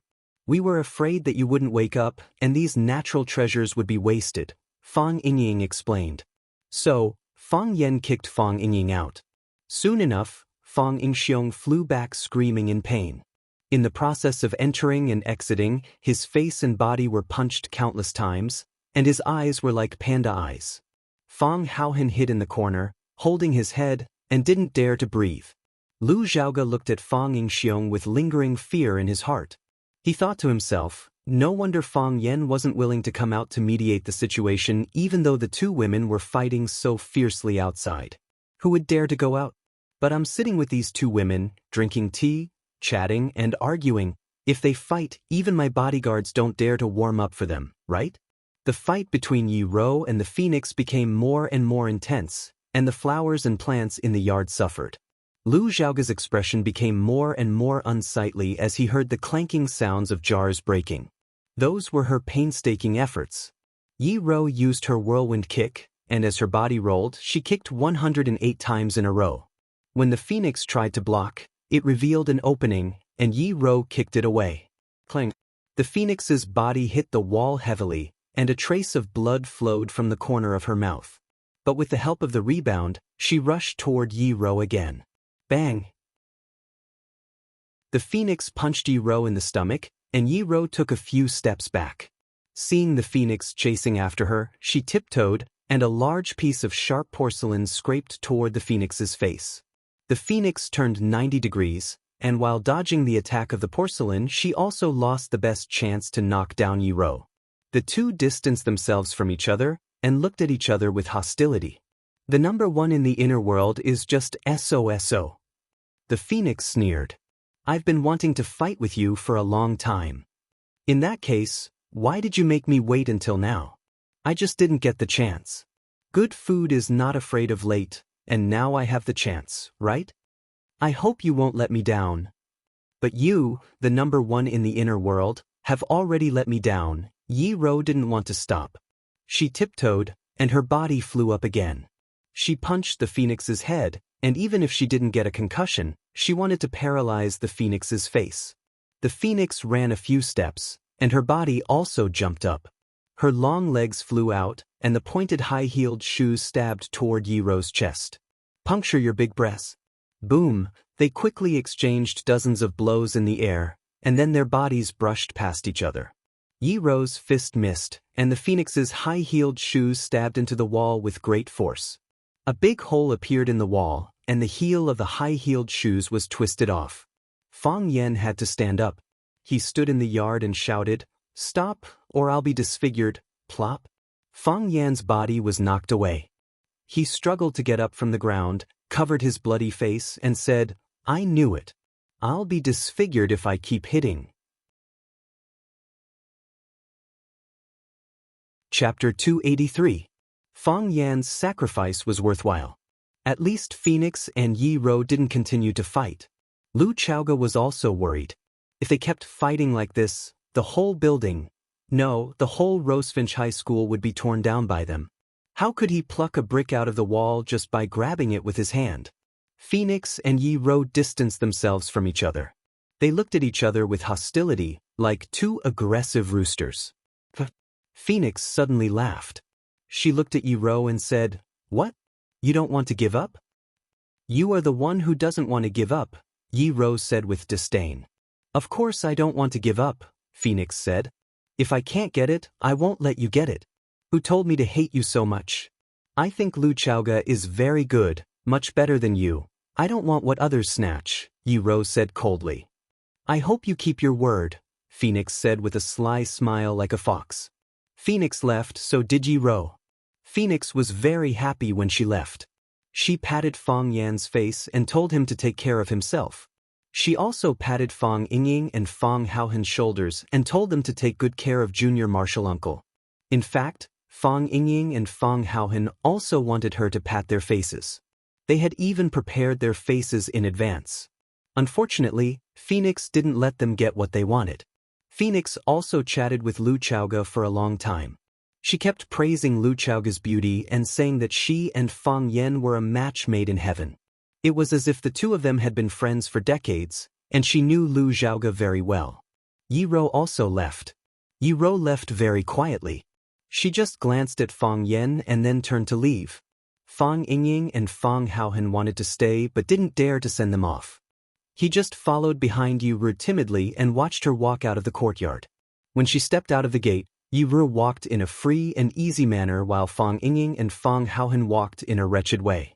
Fang Yen lay on the sofa, and Lu Xiaoga helped him apply the ointment on the wound on his face. The wound on his face from the Battle of One Sword Peak had yet to heal, and now he had to suffer another innocent injury. He was afraid that he wouldn't be able to go out and meet anyone for 10 days to half a month. Now you know what kind of people they are, right? Why are you getting involved in their conflict? Do you know how dangerous this is? Fang Yen kindly reminded him, although it was too late to remind him now. I've long heard that you're going to have a duel with the Japanese swordsman, but I didn't go to watch it. I dare not. I have confidence in you. I know you will win. We've been through so many things together, and you've never lost, but I still dare not go there. I'm afraid that something bad will happen. I was the first one to come in and I opened the gate. Then Miss Yi-Ro came, and the last one was Miss Phoenix. Miss Phoenix and Miss Yi-Ro don't get along very well, because Phoenix has been provoking Miss Yi since she came. Miss Yi doesn't like to talk, so she left her seat and stood by the window alone. I can see that she wants to wait for you to come back. Otherwise, she would have left a long time ago according to her character. Lu Chaoga was one of the people involved in the incident. She told some of the things that happened before Fang Yen came back. There are only a few ways for women to fight. First is to rope in more people to support themselves. Second is to suppress and isolate the opponent. The frequency of this method is very high. Miss Phoenix did it very well. She needed someone to cooperate with her, and I became the person who cooperated with her. Seeing Fang Yen frown, Lu Chaoga smiled and said, Miss Phoenix is a person who can be easily seen through, but it's hard for Miss Yi to let others know what she's thinking. Since Miss Phoenix wants to provoke her, why don't I help her? In this way I can see a more real Yi-Ro. Did you see it? Fang Yen asked. I saw it. Lu Chaoga put the medicine box in the medicine box on the coffee table. What did you see? Miss Yi is simpler than Miss Phoenix. Lu Chaoga said. Fang Yen smiled and said, didn't you say you don't understand? Miss Yi is quiet and serious, which makes people feel that she is cold and arrogant and keeps people thousands of miles away. This kind of first impression is not good. Lu Chaoga explained. On the contrary, Miss Phoenix is warm and generous. Although she is extremely arrogant, she is good at making topics, which makes people feel like a spring breeze when they get along with her. There is also a trace of joy in your heart. You feel that even such a charming woman is willing to be friends with you, and you feel respected and loved. In this case, shouldn't you like Phoenix more? I don't hate Phoenix because she lives a heavy life. A dancing phoenix wearing shackles, no matter how beautiful she is, can't fly to the Chinese parasol tree. But I like Miss Yi more. Why? Fang Yen sat up straight and looked at Lu Chaoga with some doubt. To be honest, Yi-Ro's relationship with others had always been very bad. Whether in the Jianghu or the Jianghu, as long as they were familiar with her, they would eventually fall in love with Phoenix. She was too cold, too arrogant, too strong, and too violent. It would be strange if such a person had friends. Therefore, Yi-Ro had always been excluded from various circles since she was a child. Fang Yen, Bai Xiu, and other friends of Phoenix Bailey Lu often went up the mountain to catch birds, went into the water to catch fish, went skiing on the ice, and fought sharks in the sea, but Yi-Ro was never there. Everyone had heard of Yi-Ro. Everyone knew about Yi-Ro. But no one had ever asked them to play with Yi-Ro. Of course, the person who hated Yi-Ro the most at that time was Fang Yen, because he was the most direct victim. Young people cared about their reputation, especially those who thought they were good at fighting. If anyone dared to scold them or spit on them, they would fight with their lives. Yi-Ro often beat him up like a dog, and he would go to Phoenix for help with all his wounds. There was even a long time when Fang Yen stubbornly blamed the failure of his first love on Yi-Ro, because no woman would like an idiot who was always beaten black and blue and couldn't get out of bed. Today, he heard someone say good things about Yi-Ro, which really surprised Fang Yen. Because how bad can a woman who doesn't even know how to express her love be? Lu Chaoga said. I can't see Phoenix clearly, but I can see Miss Yi clearly. She likes you. Fang Yen was stunned. Lu Chaoga sighed softly and said, don't pretend you don't know. Lu Chaoga took the medicine box to the kitchen, and then went to the yard to clean up the broken branches and tiles. A tile pricked her finger, and bright red blood flowed out. She took out a band-aid from her wallet in her pocket and put it on her finger. She could take good care of herself. This was a habit she had developed when she was very young, and she didn't want to show her wound to others easily. She liked Yi Ro more, and she felt that Yi Ro was the same kind of person as her. Because of the serious injury, Fang Yan asked for a few days of sick leave from school. Zhang Xiaofeng, the principal of the school, came. After seeing Fang Yan's injury, he sighed and said that since he had a cold, he should take a good rest and not worry about the 9th class. He would find an experienced teacher to take care of him for a few days. Li Mingxiang, the director of education, and Zhu Jian, the deputy director, also came. Li Mingxiang cursed Fang Yan as soon as he saw him. Then he asked if he had applied medicine, and there was still half a bottle of golden chrysalis muscle-nourishing powder at home. Fang Yan hurriedly said no. Zhu Jian was an honest person.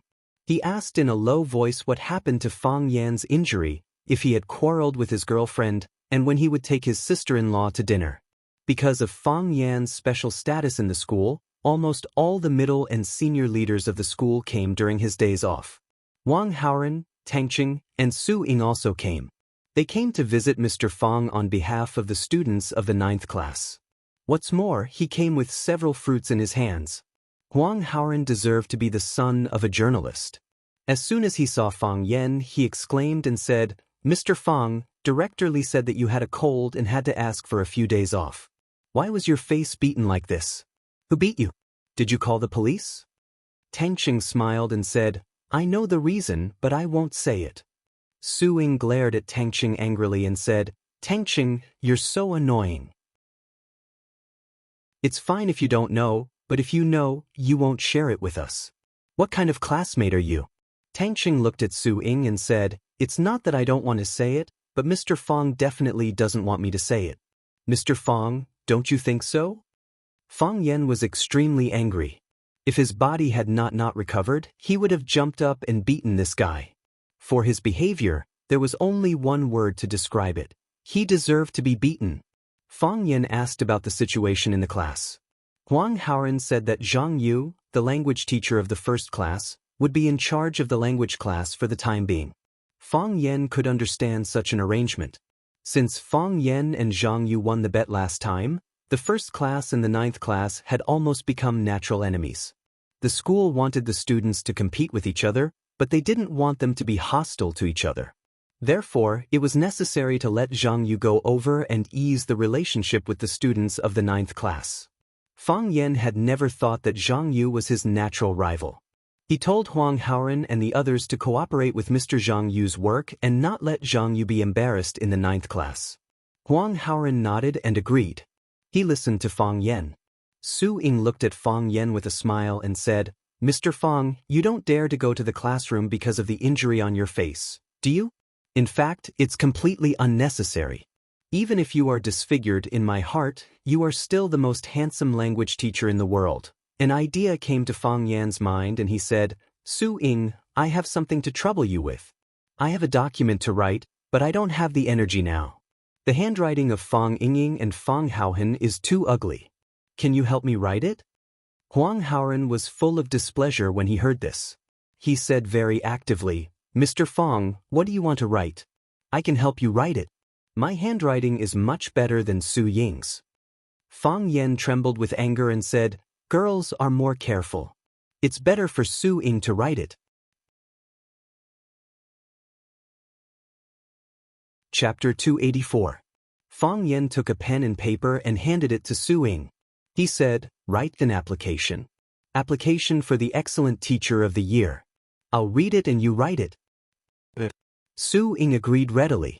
It was rare for Mr. Fang to ask his students to do something, which was something to be proud of. Application. Dear school leader, I'm Fang Yan, a language teacher in class 9, grade 1.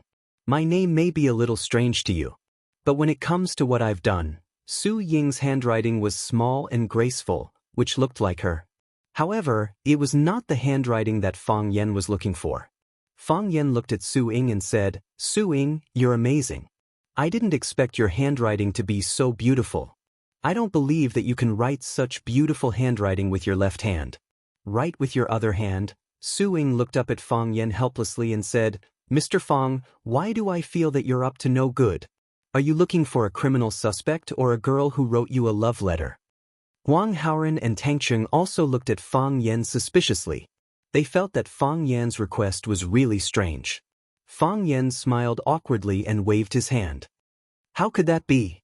How could there be a criminal suspect? Who would write me a love letter? Don't make wild guesses. I just want to see if Su Ying's handwriting looks good with her left hand. Su Ying still wrote a few words with her left hand according to Fang Yan's request. It seemed that she was not used to it, and her handwriting was very poor. Fang Yan dispelled his doubts about Su Ying and said, "Forget it. I'll write with my right hand." During his sick leave, Fang Yan was not idle. He had been thinking about the changes of the heart of Tai Chi on Sword Peak. He knew that the reason why the Taiji heart could sense the outside world was because of the existence of Qi. Every object had a vital energy or vitality. As long as they breathed, had a temperature, or swayed with the wind, the heart of Taiji would be able to picture them in his mind. However, from pictograms to lines, was this a sublimation or a regression? Fang Yan crooked his finger at Fang Yingying and said, "Hero, punch me." Fang Yingying shook his head and said with a smile, "Junior Martial Uncle, this is not good, right? You are my most respected and beloved martial uncle. How could I hit you? If I tell you to hit him, then hit him. Stop talking nonsense." Should we ask Fang Haohen? If you don't do it, I'll hit you. Fang Yingying had no choice but to punch Fang Yan's head. Bang! Fang Yingying's body flew backward, rolling around in the yard like a meaty ball. He struggled to get up from the ground, clutching his stomach and crying, "I knew it, I knew it. Junior Martial Uncle, you are biased. Why do you always hit me but not Fang Haohen?" Fang Yan sighed softly and said, "Fang Haohen is too thin. I don't have the heart to hit him." Through this practice, Fang Yan found that his defensive ability had been strengthened again. In the past, when he was defending, he would take the initiative. When danger came, he would sense it and start to defend and counterattack. Fang Yingxiong hadn't sensed any danger yet, but he had already sent the enemy flying. Of course, it was mainly because Fang Yingxiong was too weak. If the enemy was an expert like Qianye, it would be more troublesome. However, Fang Yan was not in a hurry to verify it. His body was still very weak, and his damaged body had not been fully recovered. If he challenged the Qianye of the army or an expert at the same level as him at this time, he would probably die. The happiest thing during this time was Xia Tian's return. When she came back, she also brought her production team and the two little girls, Jiang Qin and Yuan Lin. Jiang Qin was a little thinner than when she left, and Yuan Lin was a little fatter than when she left. Jiang Qin saw the wounds on Fang Yan's face, and tears were about to flow out. She gritted her teeth with red eyes and said, "Mr. Fang, who beat you like this? I'm going to beat him to death." Fang Yan looked at the little girl, who was waving her fists and shouting to avenge him, and said, "You don't have to do it. I beat him up even worse." Yuan Lin pinched Jiang Qin's face and said teasingly, "Mr. Fang's skills are so good. Who can beat him?" "Then I'm going to beat him up," Jiang Qin said angrily. "Why did he beat me up?" In the eyes of girls, anyone who beat Mr. Fang must not be a good person. "You can't beat him. Let me do this kind of thing." Fang Yan kindly advised. If Jiang Qin went to challenge the Qianye of the army, the enemy would probably throw her away with a flick of his sleeve. "I'll apply medicine for you," Jiang Qin said. "No need." Fang Yan refused. "Why?" "Because I just applied it half an hour ago," Fang Yan said. "Then what can I do for you?" After not seeing each other for a long time, the little girl really wanted to show off in front of Fang Yan. "Are you thirsty? I'll make you a cup of tea." "Oh, you're drinking tea." Xia Kiki sat at the side and looked at her two disciples with a smile. She looked at Fang Yan and said, "It's good to be young. You can do what you want without fear." "When you said that, you weren't that old, right?" Fang Yan said with a smile. Xia brushed the hair in front of her forehead and said, "Can you compare with them? It's so tender that water can be wrung out." "If you let me wring it, I can wring out water from you." Fang Yan said. "My hands are strong." Xia was angry and said angrily, Fang Yan, do you know how to chat? Jiang Qin and Yuan Lin giggled at the side. Fang Yan said helplessly, I know why you brought them here. Look at my face, it's like this. Can I be in the picture? He ran over without saying hello in the summer, and he even brought Jiang Qin and Yuan Lin along. Naturally, he wanted to catch him off guard. She was already in Huaqing. Could Fang Yan still be cruel enough to refuse? What I want is your kung fu. Your face can hit mosaic. Xia Xia said. Xia Xia's classical album hoped to have a song with Tai Chi as the background, so she chose Fang Yan to be the male lead in the story. However, if it was just a male lead, it would not be impressive enough, so she helped him find 2 female disciples who also played Tai Chi. The red sun rose and the morning mist had not dispersed. On the edge of the lonely cliff, Fang Yan, dressed in white, was playing Tai Chi absent-mindedly. The wind was blowing Fang Yan's clothes up. Behind him were 2 young girls in white, Jiang Qin and Yuan Lin. They breathed and waved with Fang Yan's breath. Fang Yan was quiet, they were quiet. Fang Yan moved, they also moved. Such a music video must be beautiful and intoxicating. Anyway, Fang Yan already felt that he was about to die. He looked at Xia Xia and said seriously, You must show your face. When Sister Li was washing clothes by the patio in the yard, she suddenly heard someone shouting, Mom. Sister Li thought that she was hallucinating.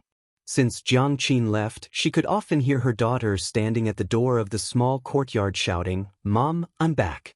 She shook her head and sighed, saying, If I had known, I wouldn't have sent the child so far away. What's the point of being a star? Isn't it 100 times better to be by her side? I have to call my dear again later. I don't know if it will delay her practice. A soft body suddenly hugged her from behind and said happily. Auntie Li was shocked. Then she realized that her precious daughter was really back. She quickly turned around and held Jiang Qin in her arms, wiping her tears and said, Dear, you're really back. I thought I heard wrong. Mom, I'm really back. Jiang Qin was also crying. She was still young, and this was the first time she had gone far from home. Although she had her teacher's care and Xia Xia's care, she still had to deal with a lot of things alone. Moreover, she really missed her father and mother. It's good that you're back. You won't leave this time, right? Sister Li held her daughter and looked at her with a smile. Your face is thinner, your chin is sharper, and your bones are stronger. Are you not used to the food in Yanjing? Of course it's not as good as Mom's food. Jiang Qin said flatteringly. You haven't answered Mom's question. You won't leave this time? Sister Li asked stubbornly. Why do you want to be a star? What's so good about being a star? Mom doesn't beg you to be a star. You just stay by Mom's side and live happily every day. Mom will be satisfied. If you like to study, then study. If you don't like to study, then just mess around. If you can't find a job after graduation, your dad will kill pigs and your mom will set up a stall to make money to support you. Mom and Dad won't feel tired. Mom, Jiang Qin said embarrassedly. I came back this time to participate in the shooting. Mr. Fang and Sister Xia Xia are also here. As soon as Sister Li turned around, she saw Fang Yan and Xia Xia standing at the gate of the courtyard, looking at the mother and daughter with a smile. Sister Li quickly let go of Jiang Qin and washed her hands in the wash basin again. She wiped her hands on her clothes and quickly ran towards Xia Xia. Fang Yan was shocked. In his prediction, a fierce hand-to-hand fight was about to begin. With Sister Li's position, Xia Xia was no match at all. Auntie Li could sit there for 2 summers. Fang Yan couldn't help but take a step forward, blocking half of Xia Xia's body. Sister Li rushed to Xia Xia's side, grabbed her little hand and shook it hard. She said, Miss Xia Xia, thank you. You are the benefactor of our Jiang family. If you didn't give me this opportunity, how could I go to Yanjing to learn from such a famous teacher? Every time I call my dear, she talks about you. She says that you have helped her a lot. As a parent, I don't know what to say. Miss Xia Xia won't leave tonight, right? You must eat at home. Sister Li turned to Jiang Qin and shouted, Dear, call your dad and tell him to leave a pig's hind leg. Fang Yan, who was standing in front of Xia Ji, had completely turned into transparent air. He secretly retracted the hand he had just extended and put it back into his pocket. Sometimes it was lucky that no one paid attention to you. Chapter 285. Jiang Dehai was an honest person. At night, he packed up the stall and went home with a pig's hind leg. Sister Li displayed her cooking skills to the fullest and made a table full of dishes. Xia Chen repeatedly stopped her, saying that she couldn't eat that much. Auntie Li laughed and said that it didn't matter, since Teacher Fang Yan was also here, and Teacher Fang Yan had a good appetite. Fang Yan could only nod and tell Xia Chen that he really could eat, so don't refuse Sister Li's kindness. When eating, Jiang Dehai took a bottle of West Phoenix old wine from the wine cabinet. Fang Yan looked at the age. This wine had been collected by him for nearly 30 years. Jiang Dehai opened the bottle cap, and the fragrance of wine filled the air. He smiled honestly and said, "Everyone, drink a little." So he poured a cup for Xia Chen, a cup for Fang Yan, a cup for Sister Li, and a cup for himself. Jiang Qin handed over the cup in front of him and said pitifully, "Dad, this wine is so fragrant. Pour me some too." Jiang Dehai capped the bottle and said, "Children are not allowed to drink." "Dad, I'm not a child anymore," Jiang Qin said coquettishly. Jiang Dehai looked at his daughter and laughed. His love for her was indescribable. Jiang Dehai stood up and took the initiative to raise his cup. He said sincerely with a serious expression, "Thank you, Miss Xia. Thank you, Teacher Fang Yan. I have no ability as a father. I can only kill pigs. My daughter Jiang Qin, please take care of her." After that, he raised his head and drank up the wine in the cup. Fang Yan had known Jiang Dehai for half a year. Jiang Dehai gave people the impression that he was kind, honest, and a good man. He rarely spoke and always looked at his wife and children with a smile. He had never seen him blush with anyone. It was the first time for Fang Yan to see Jiang Dehai so formal, and the first time for him to stand up and drink so boldly. For his daughter, he did what a father could do. Just like millions of other parents. Xia Chen also stood up, raised her neck and drank up the wine in the cup. The smell of wine was strong, and her face immediately appeared a bright red. She looked at Jiang Dehai and said solemnly, "Mr. Jiang, your daughter, Jiang Qin, is a very talented child. It is precisely because of her talent that I hope that she can learn music and learn classical instruments. The path that she has taken is one that no one has taken before. Even I have the will, but I do not have the ability. So, I hope she can succeed. I have high hopes for her. I believe that it won't be long before you'll be shocked by your daughter's talent and feel proud of having such a daughter. Of course, even now, she's still the most outstanding and sensible daughter you have." Jiang Dehai smiled like a Maitreya Buddha. He was also a little embarrassed as he said, "When Jiang Qin was in primary school, she once came back and told me that her classmates called her the butcher's daughter. I didn't have the ability, so I could only be a butcher. But I don't want others to see Jiang Qin call her a butcher's daughter. That won't happen." Xia Chen comforted. "People will call her Teacher Jiang in the future." "Thank you." Sister Li's eyes were red. "Thank you, Miss Xia. I'll drink to you too." Jiang Dehai raised his glass to Fang Yan and said, "Fang Yan, why haven't you come to eat at home for so long?" Fang Yan smiled and said, "I'm too busy with work. If Uncle Jiang wants to find someone to drink with, you can call me anytime." The two clinked their glasses and drank the wine at the same time. Fang Yan knew that Jiang Dehai would not know about his conversation with Sister Li. After eating and drinking to his heart's content, he refused Sister Li's fruit feast and left Jiang Qin at home to accompany his parents. Fang Yan sent Xia Chen back to her hotel. Winter had arrived and the chill was getting deeper. Most of the pedestrians on the street wore sweaters or thick coats, scarves and hats to protect themselves from the cold. Winter in Yanjing was from the outside to the inside. The wind was howling and the ice was hitting one's face. All one needed was an extra coat to resist it. Winter in Huaqing was from the inside to the outside. First, one's bones would feel cold and then the body would feel cold. It was impossible to guard against. Therefore, Xia Chen, who was wearing a black cotton dress and brown leather boots, still felt the hostility of Huaqing towards her. The only pity was that it rarely snowed in Huaqing, no matter how cold it was. For Fang Yen, a winter without snow was an imperfect winter. He liked snow. He liked the holy and clean feeling of the whole world being covered in ice and snow. Cold? Fang Yen asked with a smile. Cold. Xia Chen wrapped her woolen coat tightly and straightened the sunglasses on the bridge of her nose. She said, Huaqing is colder than Yanjing. I'm cold too. Fang Yen said. Let's take a taxi back. Xia Chen looked at Fang Yen with a smile and said, Do you really want to send me away? Do you think it's new? If other men had the chance to walk with the national goddess in the summer, they would be willing to run naked, right? If you really ran naked, I wouldn't want to. How many people would be staring at you? Fang Yen reached out to stop a taxi and said, You don't like me, and I've never thought of hitting on you.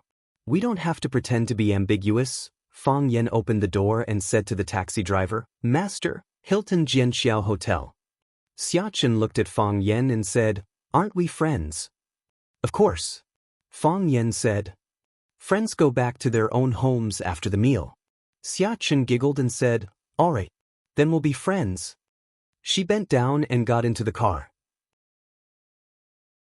She waved at Fang Yen and said, Good night. Remember what you promised me. I'll see you at Xiaxia Mountain. The first time Xia Chen came into contact with Fang Yen was at Xiaxia Mountain. The first time she saw Fang Yen practicing Tai Chi was also at Xiaxia Mountain. Therefore, she stubbornly chose to shoot her music video at Xiaxia Mountain. Xia Chen's team had already discussed with the person in charge of the Xiaxia Mountain Scenic Management Area. Only a fool wouldn't be able to advertise their scenic area for free. When the taxi was far away, Fang Yen turned to look at the green belt behind him and said in a cold voice, Come out, don't be sneaky like your master. A middle-aged man walked out from behind the billboard and stood in front of Fang Yen. He said in a vicious voice, Found them. Fang Yen looked at him and said, You better not hate me, because you can't beat me at all. You've worked so hard to kill me, but it's easy for me to kill you. The man's fist clenched, but he quickly relaxed. Too lazy to look at the middle-aged man's pained expression, Fang Yen directly ordered, Bring the car here. The middle-aged man waved his hand. A black Audi slowly drove in front of Fang Yen. Fang Yen opened the door and sat in the back seat. The middle-aged man also sat in the front passenger seat. Fang Yen closed his eyes and rested. The car quickly moved. It was heading towards the goal that it had set. Caesar Winery. This was a grape import and export company located in the suburbs of Huaqing. Barrels of wine were shipped from France or other European and American countries by sea. They were packaged at Caesar Winery and sold all over the country. Naturally, there was no lack of wine in the winery. Therefore, the guests of the winery could naturally enjoy it whenever and wherever they wanted. Following an extremely licentious moan, the room finally returned to silence. A long-haired woman got up from the bed, randomly picked up a man's shirt and put it on. Her snow-white thighs were exposed in the air, exuding a seductive scent. She went to the wine cabinet and poured 2 glasses of red wine. She gave one to the man on the bed, took a sip of the other and said, I have a bad feeling about this. Is it because I'm not good enough? The man leaned against the headboard, revealing his thick chest and inverted triangular pectoral muscles. In some ways, he was very confident. No, you're doing very well, the woman said. That's the best compliment for a man. The man smiled and said, You're also very good, the most charming woman I've ever seen. I'm starting to like you a bit. Like? Do we deserve it? The woman sneered. That's true. He might live today, but he might die tomorrow. He might be alive now, but he might be dead in the next second. So, what do you mean like or not like? It's too extravagant, the man shrugged and said self-deprecatingly. He drank the red wine in the glass and said, What did you just say? Just now, my ears were twitching. I had a premonition of danger. Our lives will be in danger, the woman said. The man grinned and said, The famous prostitute Flower can also be afraid? If this gets back to the organization, I'm afraid the other flowers will laugh at us? The woman sneered and said, Afraid? To live is to atone for sins, and to die is to rest. For such as we are, death is the ultimate happiness. What's there to be afraid of? This is a woman's sense of crisis. When I feel danger coming, I always have this feeling. I think we've been exposed, everyone has faith, and as an assassin, their faith is their intuition. This intuition has saved their lives many times, allowing them to escape from death countless times. The man understood this truth, suddenly lifted the quilt and jumped out of the bed, saying, "At least the prostitute Flower hasn't made a mistake in this respect. Inform the others, we'll evacuate immediately. This place is no longer safe. I say, even if you're in a hurry to leave, shouldn't you at least put on your pants?" Fang Yen squatted by the window and looked at them. "I'm embarrassed to look at you with your buttocks naked like this." His mouth said he was embarrassed, but his eyes were really embarrassed. "This woman's body is really good, the man's body, ba ba ba. What are you looking at?"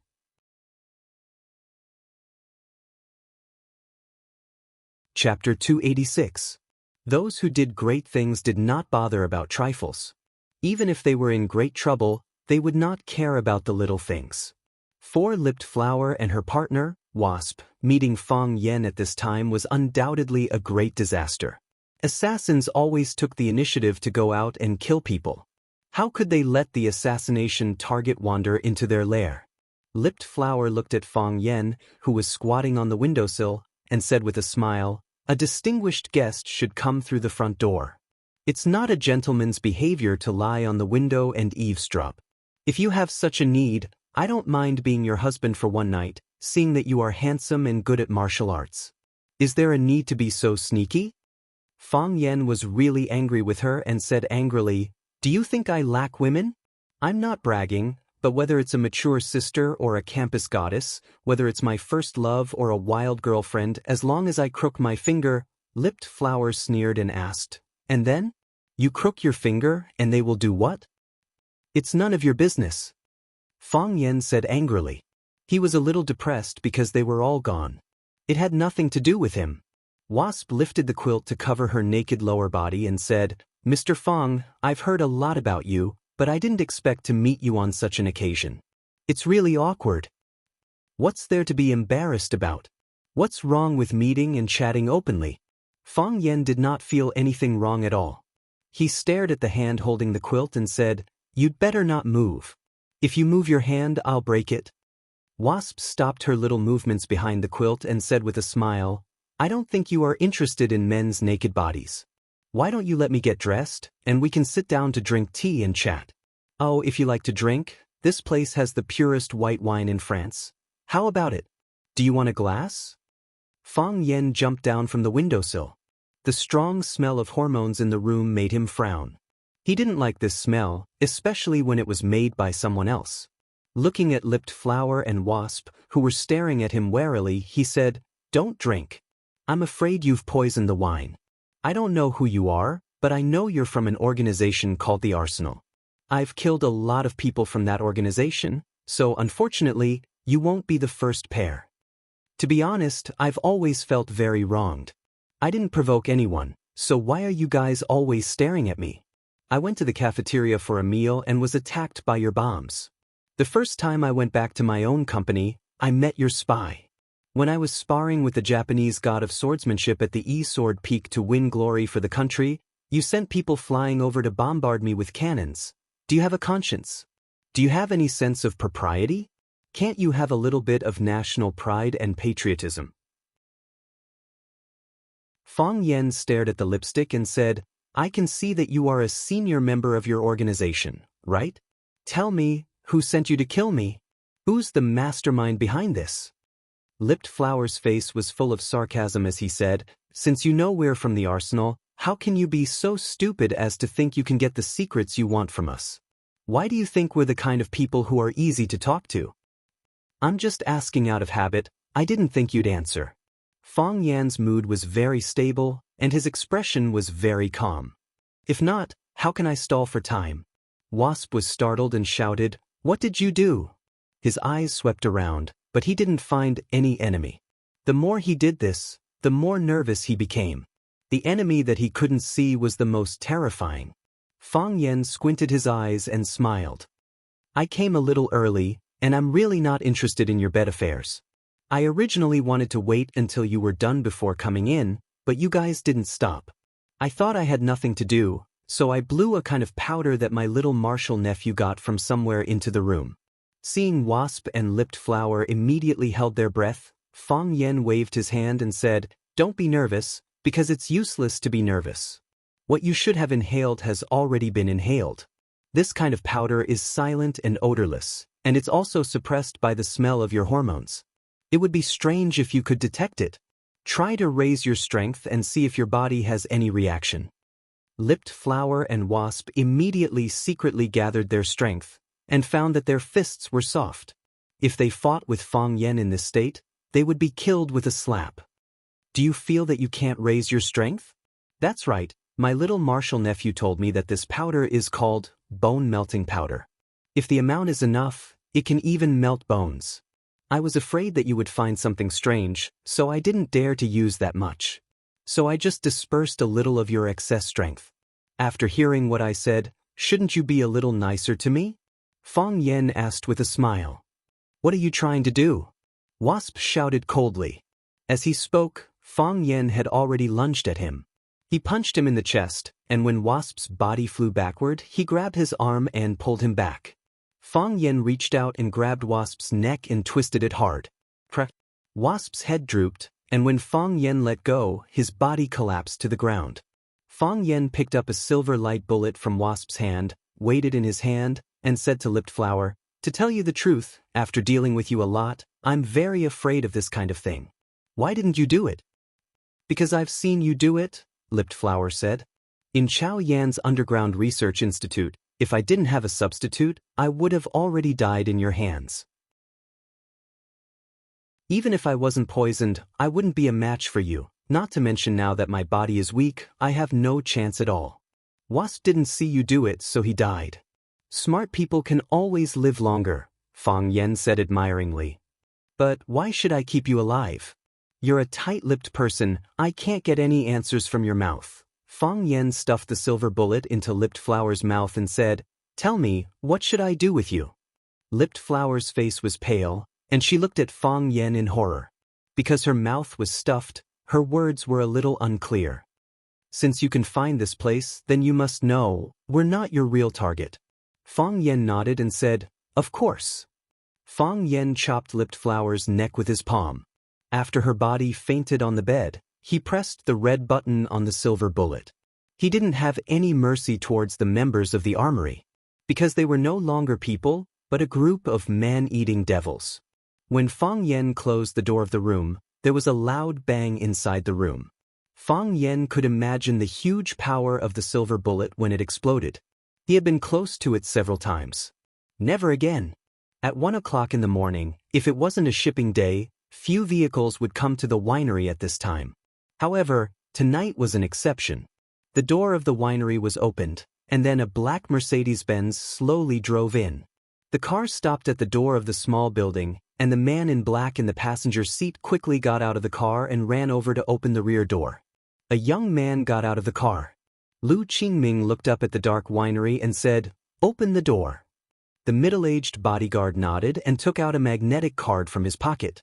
He swiped it in front of the electronic door lock, and the door of the small building opened automatically. Lu Qingming took the lead and walked in, and the bodyguard in black followed him into the house. Clang. The door of the small building closed automatically. "Turn on the light," Lu Qingming said. But the light was turned on. The house was suddenly brightly lit, and it was as bright as day. Unfortunately, it wasn't opened by the bodyguard in black. He stood beside Lu Qingming and didn't even have time to do anything. There were two people sitting on the sofa in the living room. Lu Qingming never thought he would see these two people. Lu Qingming quickly turned around, and there was already a group of men in black standing behind him, blocking their way. Fang Yen looked at Lu Qingming, who was standing there with a gloomy expression, and said with a smile, "I know you are very surprised as to why I am sitting here. In fact, I am also very surprised. After all, you are a person who knows how to disguise yourself. It's really not easy to catch your tail." Fang Yen patted the shoulder of the man sitting beside him and said with a smile, "Thanks to your big brother." If he didn't arrange people around you to know your whereabouts and provide me with the place where you met the people from the arsenal, I'm afraid our meeting would have to be delayed for a long time. Lu Qingming stared viciously at the man sitting beside Fang Yen. He panted heavily and roared angrily like a wounded beast. Why? Why did you do this? The man reached out and took off the wolf mask on his face. His ugly face became more and more shocking under the light. He calmly looked at Lu Qingming, whose face was full of disbelief, and said, "You are really too naive. How can you represent the Lu family to protect the interests of the Lu family like this? I know that you have always wanted to replace my position, and have always wanted to become one of the 4 prodigies of Huaqing, but, my good brother, do you really think you can sit in that position steadily? Jiang Zililan Valley is full of people who eat people without spitting out their bones. Even I have to be very careful when dealing with them. Why are you so arrogant to think that you can play with all the heroes in the world?"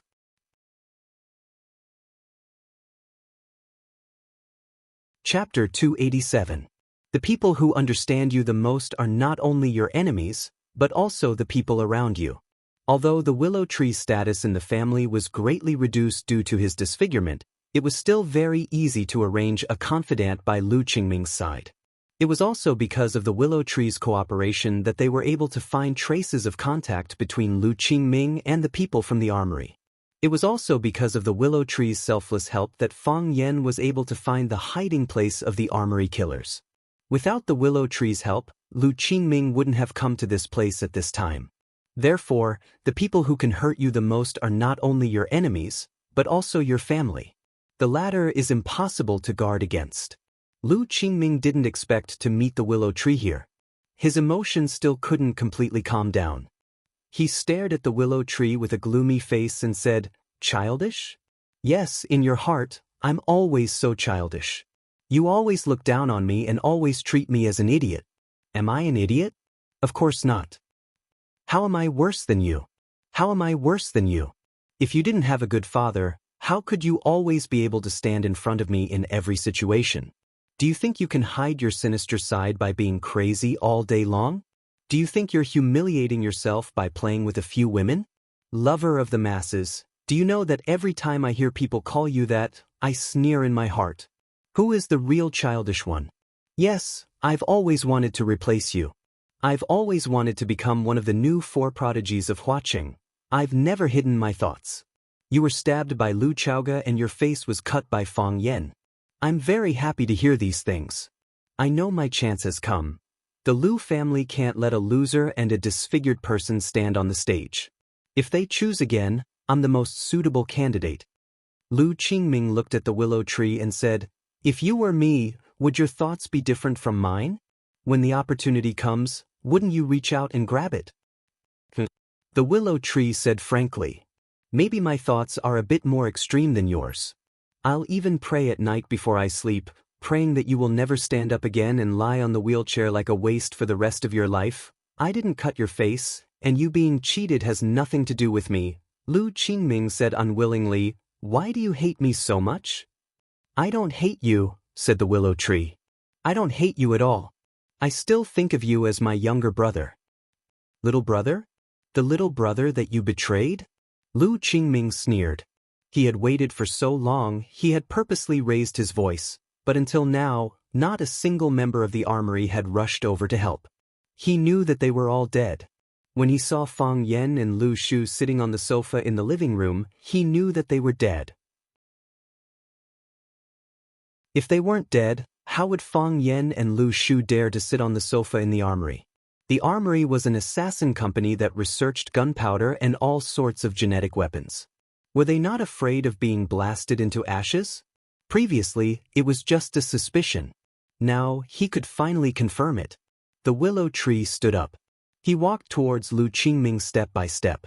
His walking posture was very ugly, swaying from side to side like an old duck with an injured left leg. The middle-aged bodyguard took a step forward and stood in front of Lu Qingming. That was his only protection. The willow tree waved his hand and signaled the middle-aged bodyguard to go away. "Uncle Ming, get out of the way." Lu Qingming said. "If he wants to kill me, you can't stop him."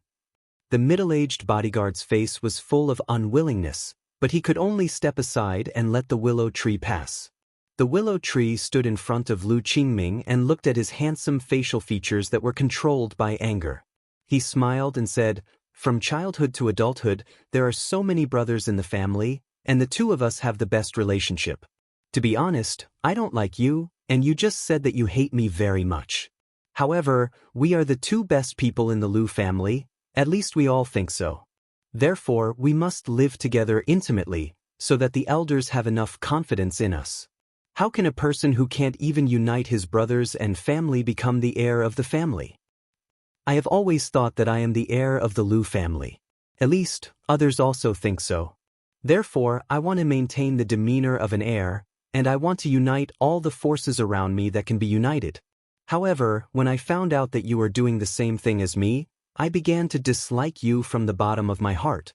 Now, do you know why I said that you are stupid? Because you exposed your ambition too early. If you were in your position, what should you do? You should be hostile to me, you should be my enemy everywhere, and at the right time, you should stab me with a knife. This is what you should do. This is the attitude that an unwilling competitor should have. I know that there are broad-minded people in this world, but I also know that that person is definitely not you. I don't hate you. The willow tree looked at Lu Qingming and said, I don't have any reason to hate you. Because you are the same as me, a poor climber. When I climbed halfway up the mountain, I accidentally fell down. Although it wasn't to the extent of being smashed to pieces, I was riddled with scars. You are my heir. You climbed up the road that I walked, but you were dragged down by me who was unwilling. You are also a poor person, why should I hate you? If you don't hate me, why would you join hands with Fang Yan to deal with me? If you don't hate me, why would you betray me like this? Lu Qingming pointed at Fang Yan who was sitting on the sofa and said, Did you forget how he hurt you? Did you forget how he humiliated you? He scratched your face, broke your legs, threw you down the stairs. If it wasn't hatred, then what reason would make you join hands with him to deal with me? Did you forget what I said just now? Both of us are climbers, but the top of the mountain can only accommodate one person. Therefore, we both have to do everything possible to kick our opponents down the mountain, just like how you secretly ordered the people in the arsenal to assassinate Fang Yan, but deliberately led the clues to me. Don't you also hope that Fang Yan will treat me as his mortal enemy, and then the two of us will fight, and I will be completely eliminated by him? That way, no one will stand in front of you anymore, right? Yes, you did a good job, and Fang Yan did put the focus of suspicion on me. However, have you ever thought that there is a fatal flaw in your plan? That flaw is me. You want to tell everyone that this matter was done by me, and Fang Yan also suspects that I did it, but I know that I didn't do it. I have nothing to do with the arsenal. In this way, you will easily be exposed. Moreover, you thought that even if I guessed the truth, there is nothing I can do because Fang Yan and I are mortal enemies. No matter what, I will not run to Fang Yan and tell him that this matter wasn't done by me. Lu Qingming sneered and said, In the end, I underestimated your shamelessness and cowardice. I really didn't think that you would run to cooperate with Fang Yan. Anyone who has suffered such humiliation and injury would not do such a thing in the face of their enemy, right? So, this is where you are inferior to me. Lu Shu said, A real man knows when to yield and when to stand tall. Yesterday's enemy becomes today's friend. This is something that happens every day in the business world. Why do you find it hard to understand? What I find hard to understand is that you would cooperate with a person like Fang Yan. Lu Qingming said, Fang Yan is as cunning as a wolf dog. Aren't you afraid that he will dig a hole to bury you? You worked hard, but it was all for naught. Doesn't it sound very sad? Why can't I cooperate with a person like Fang Yan? Lu Shu asked with a smile. If I cooperate with Fang Yan, I can get what I want. We are mortal enemies, but we can advance and retreat together. If I cooperate with him, he will help me regain the position of the Lu family's successor. If I cooperate with you, will you give this position to me? Obviously, this is impossible. Because only the two of us are the most direct competitors. So, it will be very difficult for me to leave the winery today? Lu Qingming asked aloud, but his eyes were looking at Fang Yan who was sitting on the sofa and listening to the conversation between the two brothers with a smile. He knew that the decision-maker here today was that man. His brother, Lu Shu, was only a receptionist.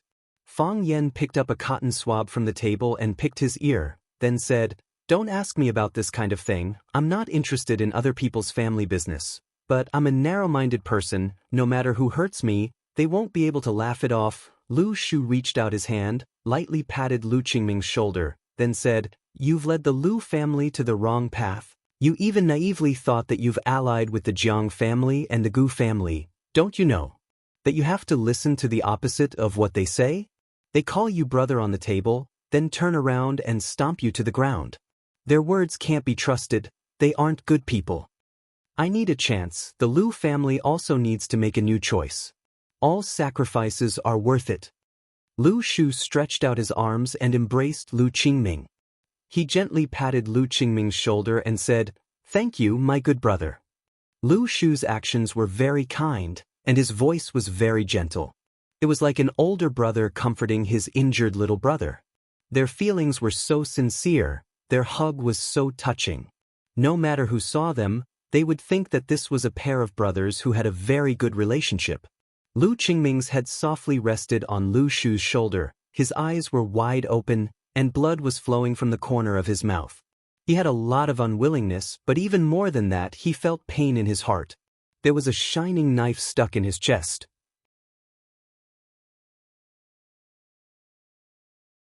Chapter 288. There are many dark and damp corners in this world. If your heart is in full bloom, the darkness will always exist in places you can't see.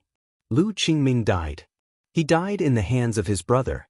That sharp knife stopped in a very good position, piercing his heart. Lu Qingming's body was lying on the shoulder of the willow tree, his face full of unwillingness and disbelief. But who was willing to listen to his grievances and complaints? "You madman, you can even kill your own brother." Uncle Ming pointed at the willow tree and roared. He was an elder of the Lu family, responsible for protecting Lu Qingming for many years. It wasn't that he hadn't heard of brothers being castrated, but when he saw it with his own eyes, he still found it hard to accept. The willow tree expressionlessly looked at Uncle Ming, his eyes full of sadness. "Uncle Ming, you don't understand. When a person has to force himself, betray morality and his own heart, that kind of state of mind really makes people uncomfortable." He waved his hand, and a man in black behind him rushed straight towards Uncle Ming. Uncle Ming didn't have time to say another word, and he was already fighting with the man in black. The willow tree picked up Lu Qingming and walked step by step towards the sofa. He put Lu Qingming's body, or rather, corpse, on the sofa, and then sat next to Fang Yan. Fang Yan sat on the far left, and Lu Qingming sat on the far right. He sat in the middle of the two. This way, from a distance, it looked like three men sitting side by side, watching a wonderful play in the living room. Fang Yan glanced at Lu Qingming and helplessly said, "Don't be like this, okay? You're making me very uncomfortable. You killed your cousin, which proves the fact that you're a scumbag and a beast. Now that he's dead, what's the meaning of carrying him to the sofa? This can't atone for your sins, and it also adds another charge of being a hypocrite. At least that's what I think in my heart. I'm a bad person but not a beast. Bad people also feel guilty, it's just that you don't want to believe it." The willow tree said. He felt guilty, so he gave Lu Qingming the least amount of respect. When he was sitting, he didn't allow Lu Qingming to lie on the ground. At any time, he could be trampled by the two guys who were fighting. So what if I feel guilty? Saying sorry while stabbing me? If I meet such a bad guy, I'll just kill him with one slap. Fang Yan said coldly. He turned to look at the willow tree and smiled amiably again, saying, "Of course, you are an exception." Who was Lu Qingming? He was the person in charge of an evil organization like the Arsenal. He had repeatedly dispatched killers to assassinate innocent people and harm teachers. Do you have any idea what you just did? You're the hero of the people, getting rid of evil for the people. At least, you're my hero. Fang Yan patted Lu Shu's shoulder and said, "Not everyone can put righteousness before family. People who could do this were definitely not good people. My condolences." The willow tree said nothing. He knew that Fang Yan was mocking him, and he also knew that when he stabbed his brother to death, Fang Yan's guard against him immediately rose by hundreds or even thousands of levels. He even knew that if he didn't do it, Fang Yan would personally kill Lu Qingming. Since Fang Yan knew that he was colluding with the arsenal, he would certainly not let him walk out of this winery alive. However, this matter had to be done by him. Fang Yan would also force him to do it. This was a bargaining chip for cooperation. If he wanted to gain Fang Yan's trust and make them close, he had to do this. There was no other candidate, only his brother. Not everyone's sacrifice was meaningful, and not everyone was qualified to sacrifice for a great ideal and goal. Most people died in vain. Fang Yan was a considerate man. He didn't entangle with Lu Shu on this issue. That would be like cutting the flesh on someone else's chest and then sprinkling salt. He looked at the man in black in the middle of the living room and said, "Is he Chen Pu's disciple?" Chen Pu was Lu Shu's cart pusher. In order to protect Lu Shu at the Blue Mountain Club, his bones were crushed by Fang Yan. He never thought that that night would be an opportunity. It was an opportunity for his master and Fang Yan to come into contact. It was unknown whether it was a hint from a sentence or a look, but the two of them actually came together and teamed up to plot against Lu Qingming, who was insufferably arrogant at the Blue Mountain Club at that time. It wasn't easy for fools to survive in this world. He's called Wang Dong. Chen Pu was destroyed, so I recommended him to work by my side. He knows that Master was destroyed by you, so he always wanted to find you for revenge. Lu Shu said, "I don't have anyone I can use right now. Leave him to me." Fang Yan nodded with a smile and said, "I can see the hatred in his eyes. However, I won't kill him just because he looked at me angrily. I can't do such a thing. Of course, you'd better greet him. Don't think about plotting against me. I only need to find out about this once, and I'll have enough reasons to get rid of him. He's not stupid. He should know what to choose." Lu Shu said, "If he wants to die, then it's fine if we don't cherish him." Bang! Wang Dong punched Uncle Ming's chest.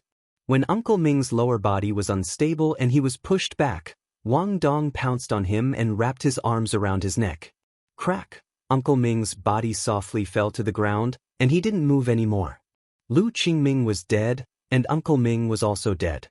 There was no evidence in this matter, so Lu Shu had enough space to act. Fang Yan stood up and said, "What a sin! My body is stained with so much killing intent. I need to go back and take a bath." The door opened and closed, and Fang Yan's figure quickly disappeared. Wang Dong walked to Lu Shu's side and said unhappily, "You're letting him go just like that? So what?" Lu Shu raised his head and asked, "Keep him here? He knows too many of our secrets. I'm afraid he'll betray young master." "I also want to keep him here." Lu Shu sighed softly. "Even if all of your corpses were piled in front of him, he still wouldn't stay. You don't know how terrifying he is." Lu Shu put on the wolf mask on the sofa and said in a low voice, "I know. Grandma was cooking in the kitchen. Grandma went to the market to buy hairy crabs and all kinds of precious seafood because her grandson and Lu Chaoga had come. Of course, it was mainly because of Lu Chaoga. Lu Chaoga didn't have the image of a headmistress or a strong woman with billions of assets. She wore an apron around her neck and rolled up her sleeves to personally prepare the ingredients. Fang Yan was called to the study by Grandpa. Whenever Grandpa called Fang Yan to the study for a talk, it wouldn't be anything good. Therefore, Fang Yan was already mentally prepared. As expected, Grandpa Qin Wang scolded him as soon as he entered the room. "What have you been doing recently? You're not teaching properly, and you're always on leave. What kind of behavior is this? This is a serious dereliction of duty. Do you know how many days of leave you've taken this semester? Do you know how many days of classes you've had in a month? When I first introduced you to Rosefinch to teach, it wasn't for you to be lazy and slack off. A teacher should be with his students and pass on his knowledge to them. The students don't see you all day. How can they be influenced by you? How can they learn from you? If I were still the headmaster of Rosefinch, I would have fired an incompetent teacher like you long ago. And what's with the bruises on your face? You're a good school teacher and a high-level intellectual. Why do you walk around the campus with a bruised face all day? Do you know what a bad example your behavior is giving to the students? Even a teacher gets into a fight with someone, Grandpa, I accidentally bumped? Bumped? How did you end up like this? The scratches on your face were also caused by the collision? Show me one on the spot. If you can do it, I'll go against my conscience and believe your nonsense. Qin Wang was furious. He wanted to press this kid to the ground and smash his head with the inkstone on the table. A good high school teacher going out to fight and kill all day. How uncivilized is that? Fang Yan stood there awkwardly. He tried his best to squeeze out a smile and said, "Grandpa, don't be angry. I just said a joke to liven up the atmosphere. The bruises on my face are from someone beating me up, but I didn't lose out. I still beat him in the end." Seeing that Qin Wang was about to explode again, Fang Yan hurriedly explained, "The one who challenged me was an East Asian. He's a famous East Asian swordsman. People call him the East Asian sword god. Civil officials aren't greedy, and military generals don't care about death. He can definitely win the respect of all the countries in the world. I like literature, so I became a teacher and impart my knowledge to others. I practice martial arts, so I need to defend against foreign enemies and accept challenges. Grandpa said that I lack spirit last time. I've seriously thought about this problem, and I also feel that I lack spirit. A man can't stand without a soul. My words are my promise, and my soul is that I will never back down. I hope I can live, and there's a high chance that I will die. However, as long as I have a breath left in me, I will never let them take a step forward or win a battle. I want to smash their arrogance, I want to smash their confidence and ambition. I want to break their faces and break their teeth so that they can't be a wolf that eats meat, but a dog that eats shit. This is my ideal, this is my spirit." Lu Gong was stunned on the spot. He stared at his young grandson for a long time before he finally reached out and patted him on the shoulder.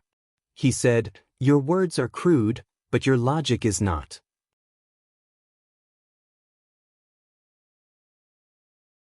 Chapter 289. Seeing Lu Gong take Fang Yan upstairs, her grandmother poked Lu Chaoga, who was processing the crabs, and said in a low voice, "Chaoga, go upstairs and have a look." Lu Chaoga looked at her grandmother in confusion and asked, "Grandma, what should I look at?" Her grandmother looked worried and said angrily, "The old man has been working in education all his life. He's retired for so many years, but he still can't change his bad habit of scolding people. He had always hoped that Fang Yan could be engaged in education or academic research. In the end, Fang Yan wholeheartedly went to learn Tai Chi from the Fang family. This matter had almost become a sore point for the old man.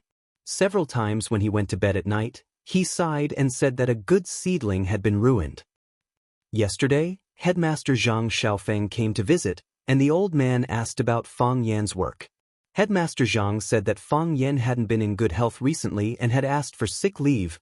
The old man was scared and was going to take me to see Fang Yan.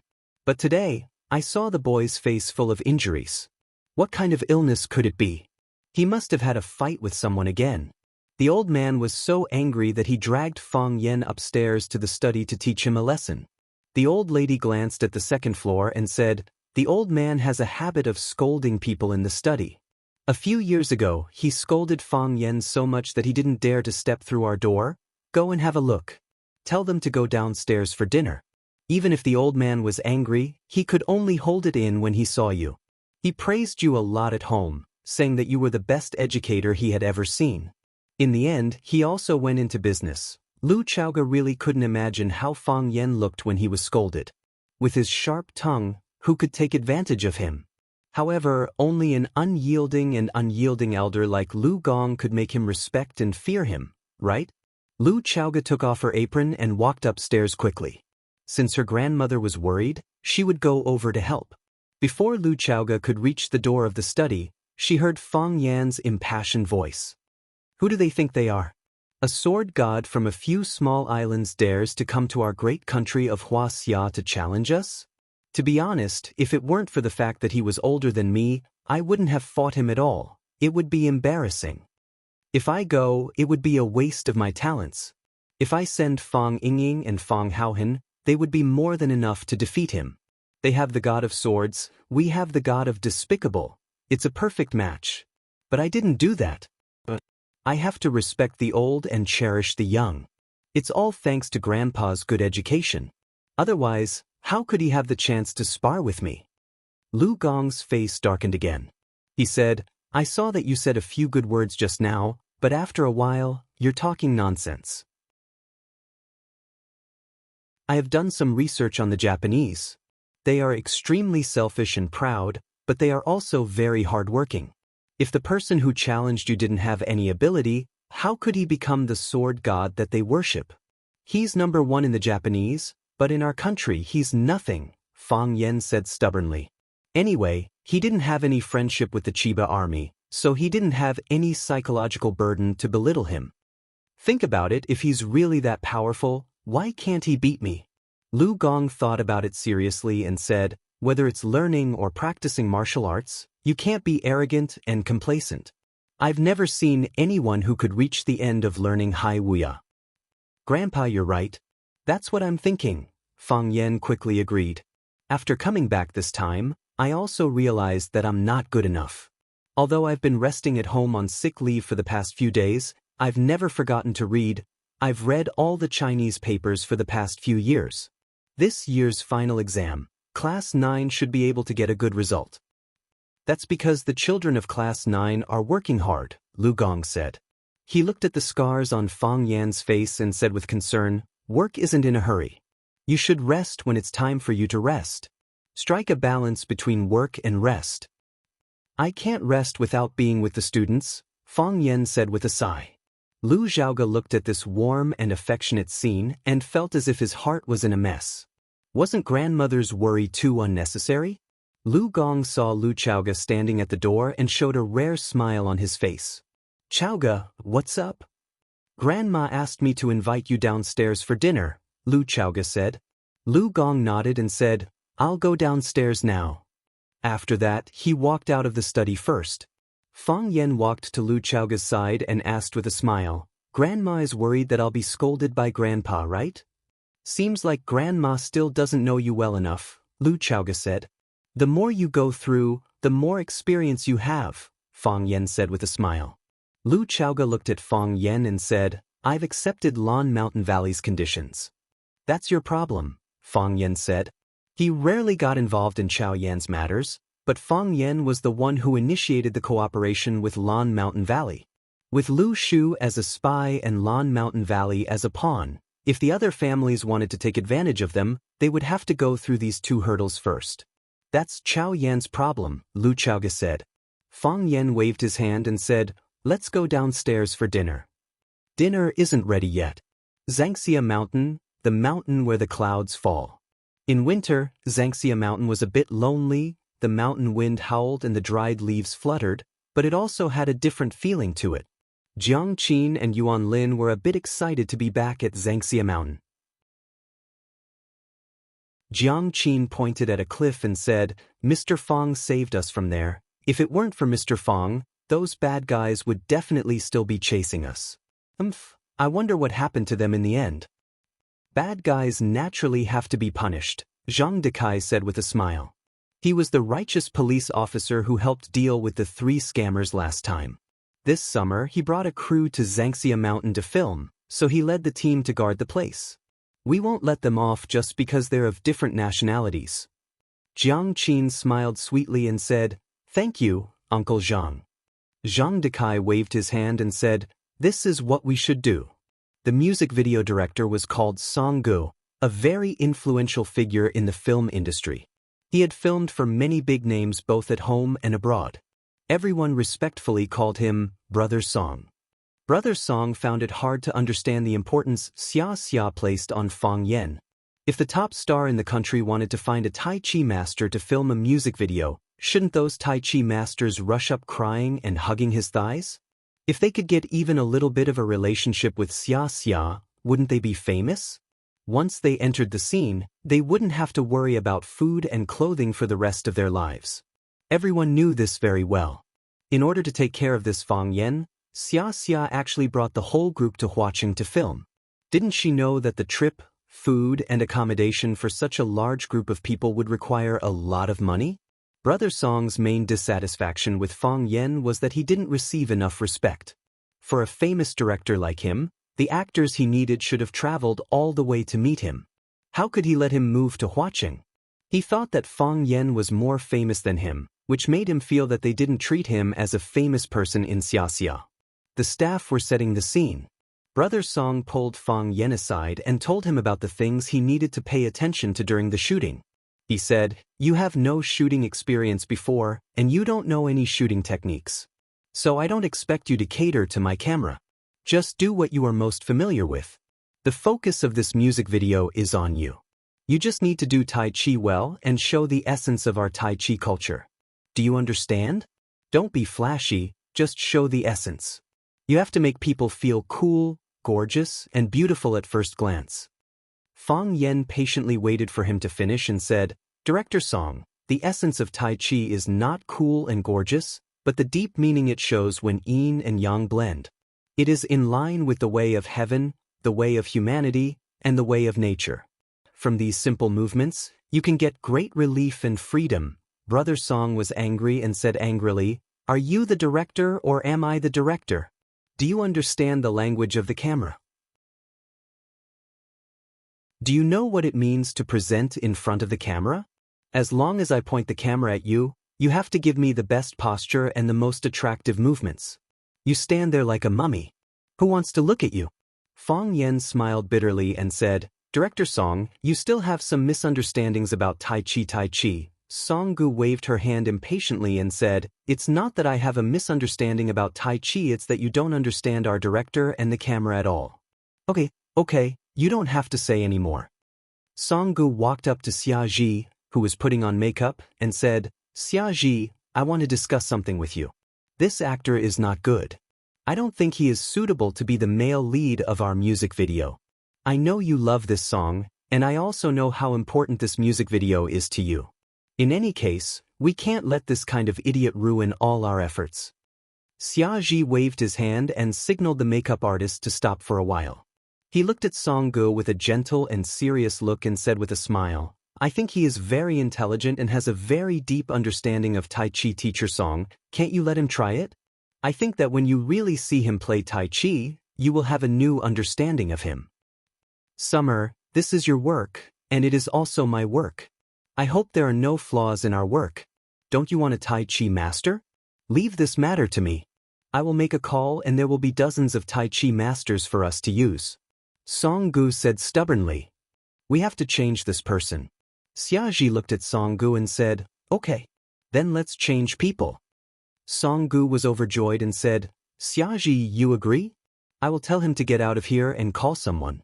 Don't think that we can only eat pigs with hair after Butcher Zhang died. Change the director," Xia Ji said to the assistant beside him.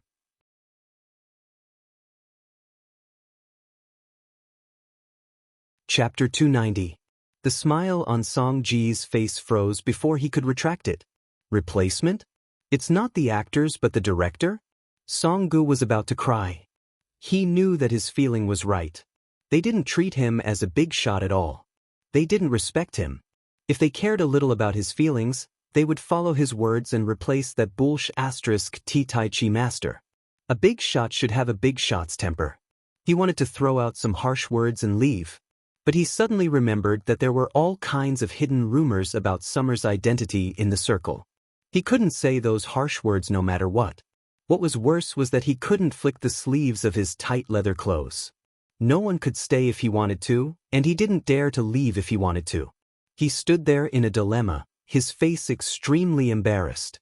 What was the relationship between this gigolo and Summer? She hadn't seen Summer get close to any man for so many years. The only one who was close to her, Feng Yuanqing, seemed to be very depressed recently. Did this gigolo catch her eye? Song Gu was a little regretful. Women were irrational when they fell in love. Why should she make things difficult for her lover? Summer's assistant was Zhang Wei. Because he had a good relationship with Feng Yuanqing, he thought that Feng Yuanqing would be able to win the beauty in the end. He didn't expect to bet on the wrong treasure. Feng Yuanqing was kicked thousands of miles away by Summer. He was worried that his relationship with Summer would become estranged, so he had been trying to make up for it recently. It was not auspicious to change the director on the spot. When he heard that Summer wanted to change the director on the spot, he wanted to persuade her, but he was worried that it would make her angry. Because he had been with Summer for many years, he knew that as long as Summer decided on something, few people could change it. He hesitated, but Fang Yen tried to persuade him, "It's not that serious. I think Director Song still has some misunderstandings about me and Tai Chi. If I fight on the spot for him to see, he will have a new understanding of us.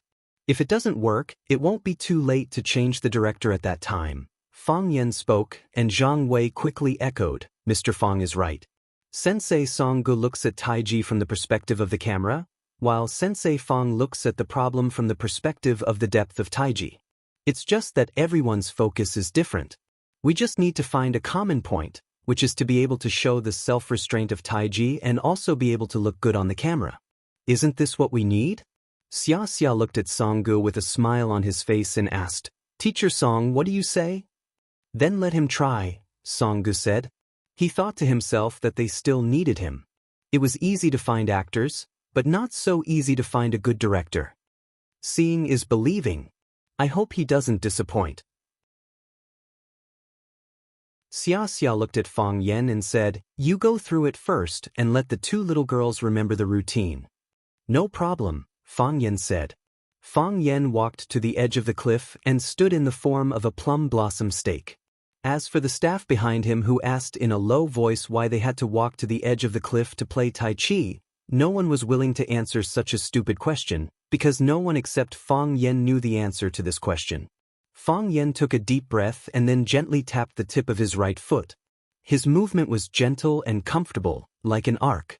Every movement of his was careful, as if he was afraid that his palm would scatter the wind and the soles of his feet would hurt the grass.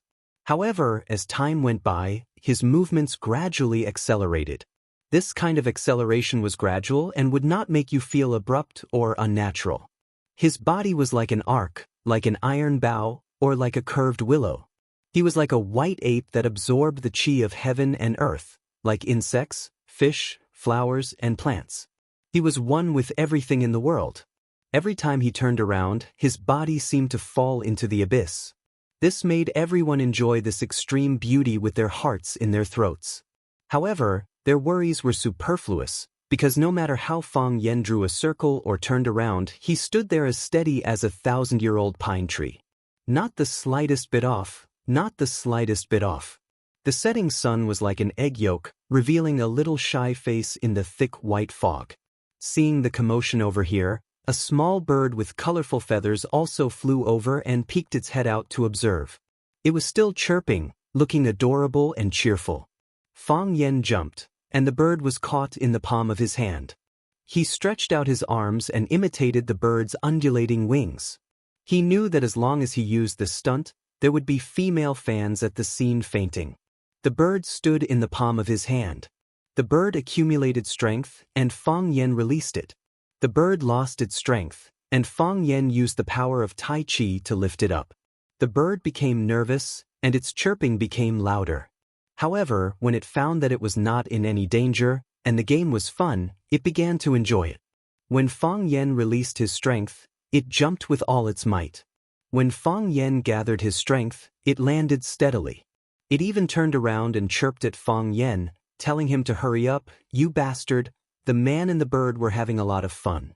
On the distant mountain ridge, a monk and a Taoist smiled as they evaluated each other. "What do you think of this child?" the old monk asked. Angry because of the momentum, his momentum is like a rainbow. This child actually has the momentum of indistinguishable yin and yang, the middle-aged Taoist said with an expression of admiration. The universe goes from Wuji to Tai Chi, the process of all things being born. With all things being, there is the sky above our heads and the earth below our feet. The Tao of the world uses the two energies of yin and yang to create all things. Heaven and earth, the sun and moon, thunder and lightning, wind and rain, the four seasons as well as male and female, firm and soft, movement and stillness, all things being born from yin and yang, the old monk's expression was solemn. However, everyone knows that it is precisely because all things have yin and yang, that's why Tai Chi emphasizes the fusion of yin and yang. Extreme yin gives birth to yang, extreme yang gives birth to yin. This child is amazing. At such a young age, he can see mountains as mountains and water as water. Even this bird sees him as one of its kind. The heart of Tai Chi has truly become one with all things. The middle-aged Taoist nodded and said, "Then should we teach him the Tai Chi diagram?" The old monk shook his head and said, "The Tai Chi diagram is very important. Not only is it a treasure of your Taoism, but it also protects our Hua Xia's dragon soul. Be careful, be cautious." Other than the foundation of martial arts, the quality of one's temperament is even more important. Looking at his appearance and behavior, this child doesn't seem to be an evil person. Furthermore, how could someone who possesses the heart of Tai Chi be bad? Let's see. Let's see. Fang Yan's body rose into the air again. He personally sent the bird into the sky. Then he lightly patted the bird's head, indicating that it could leave. When Fang Yan landed, the bird actually swooped down again and stood on his shoulder, unwilling to leave. It chirped at Fang Yan's face as if it wanted to talk to him. Everyone on the scene was dumbfounded. Jiang Qin was so excited that he couldn't control himself. He grabbed Yuan Lin's hand and said, "Yuan Lin, did you see that? Did you see that? Mr. Fang is really amazing." Yuan Lin didn't feel any pain. Her eyes were shining as she stared at Fang Yan and said, "That bird is so cute." Summer was also intoxicated for a moment, but she quickly regained her sobriety. She was engaged in art, so she had no resistance to beautiful things. When Fang Yan played with the bird, it really made people's hearts tremble. It was so beautiful. That's amazing. This person's Tai Chi is so beautiful. Oh my God, I've never seen anyone play Tai Chi like that. Is this really Tai Chi? He jumped so high just now. Is there a steel wire hanging on his body? I really want to become that bird, then I can play with him. When the staff saw this incredible scene, they all became Fang Yan's die-hard fans.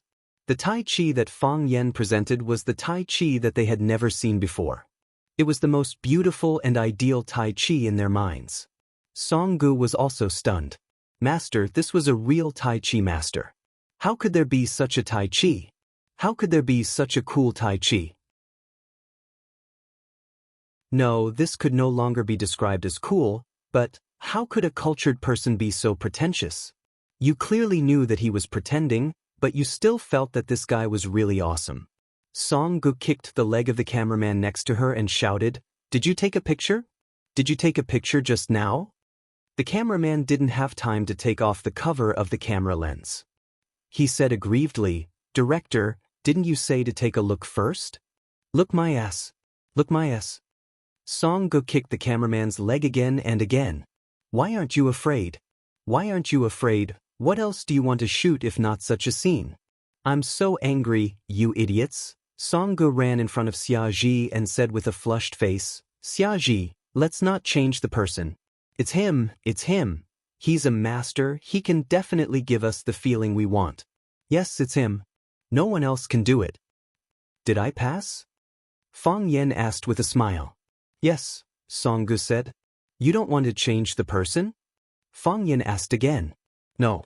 Song Gu waved her hand and said, "Well, Brother Fang, I was a little biased against you just now. Don't be angry. That thing is over, let's not take it to heart, what do you think?" "I'm not a stingy man, how can I take such a small thing to heart?" Fang Yan said. "That's great. Let's start?"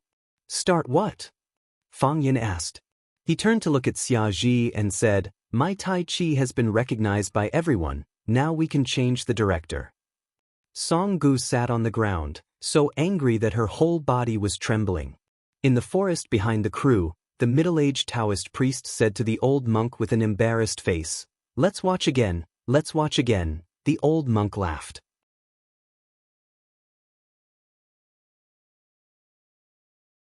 Chapter 291. You insult me once, and then apologize to me. It's not fair at all. You insult me once, and I'll insult you once. That's fair. Teacher Fang Huohua values fairness the most. Song Gu got up from the ground, stared at Fang Yan fiercely, and said, "Do you want to play with me? Isn't your entertainment circle too dark?" Fang Yan said angrily, "You dare to make such a rude request to me in public?" Fang Yan looked at Xia Ji with a strange look as if saying, The noble circle is really messy. Xiaji looked at Song-gu and said, Teacher Song, is there no problem in confirming the candidate? No problem. Song-gu dared to be ruthless to Fang Yen, but did not dare to say a harsh word to Xiaji. He and Fang Yen did not have a subordinate relationship. Fang Yen was a school teacher, and it would not affect his life. He said a harsh word to Xiaji, and Xiaji was only angry for a while. However, if Xiaji said a harsh word to him, he would have bad luck for the rest of his life, and he was afraid that his career would end early. Then be more attentive. Xiaji said, Let go of some unnecessary prejudice, and you will find that Teacher Fang Yen is a very easy person to get along with. I will. Song-gu gritted her teeth and said, She thought, is this guy really an easy person to get along with? He went around in such a big circle just to slap you in the face. How can such a narrow-minded person be called easy to get along with? Song-gu walked in front of Fang Yen, took the initiative to reach out and said, Mr. Fang, please give me a lot of advice. You're welcome. Fang Yen held Song-ji's hand and said, I don't understand camera language, so I have to trouble Director Song to make me look as handsome as possible. Mr. Fang is an idol. Director Song is flattering me. Haha, I'm quite popular with students at school. Xiaji and many staff members looked at them with black lines on their faces. Everyone discussed for a while. Song-gu once again explained some shooting details, and the MV shooting officially began. The shooting this time was mainly divided into two parts. The first part was Fang Yen practicing Tai Chi alone to show the rigidity of Tai Chi. The other part was Xia bringing Jiang Qin and Yuan Lin, the two little beauties, to perform the softness of Tai Chi in black Tai Chi clothes. Two different scenes, maybe even two different space-time. Fang Yan's white clothes fluttered in the wind. He looked like an ancient Taiji youth. The scene of Tai Chi with Jiang Qin and Yuan Lin would constantly switch, but it was a modern Tai Chi then. Hardness and gentleness complemented each other, and the four of them began to fuse. Fang Yen stood at the edge of the cliff, the dragon head. Xia, Jiang Qin, and Yuan Lin followed behind him and did the same thing. Their movements were neat, and the scene was beautiful. Because it was already late when the crew went up the mountain, they first shot some scenes of Fang Yen practicing Tai Chi at the edge of the cliff in the mountain breeze and white fog. Then, using the same scene, Xia took Jiang Qin and Yuan Lin up and also did a round of Tai Chi. Xia originally had a good foundation in Tai Chi, but it didn't have any actual combat effect. It was only for strengthening the body. Jiang Qin and Yuan Lin were still very unfamiliar with Tai Chi. They just felt that Fang Yen was handsome and good-looking. In the past 2 days, Fang Yen gave them some simple training. They only needed to follow behind Xia or Fang Yen. Simply put, the two of them were two little flower vases in the MV. Everyone only needed to think that the two of them were good-looking. In the evening, the crew members settled in the Xia Hotel, which was the only quasi-5-star hotel on Xia Mountain. Last time, Fang Yen brought his students up the mountain for the night, but he didn't bring them to stay in such a hotel. Some students had strong self-esteem, so he had to carefully protect them. After dinner, Fang Yen and Xia drank tea and chatted in the Tingfeng tea house of the hotel. The Xia Hotel was built against the mountain, and the Tingfeng tea house was on the edge of the cliff. Sitting in the tea house and drinking tea, the dark Grand Canyon came into view. In autumn, the valley was full of red maple leaves, which made people feel relaxed and happy. But in winter, when there were no stars or moon in the sky, only the whistling of the wind could be heard. That was how the Tingfeng tea house got its name. Fang Yen was busy making tea. The golden poo, or tea soup, was very tempting. He said, "Do you want to replace Song-gu?" Xia's eyes stayed on the hand that Fang Yen was using to make tea. He felt that the posture of Fang Yen making tea was very beautiful and skillful.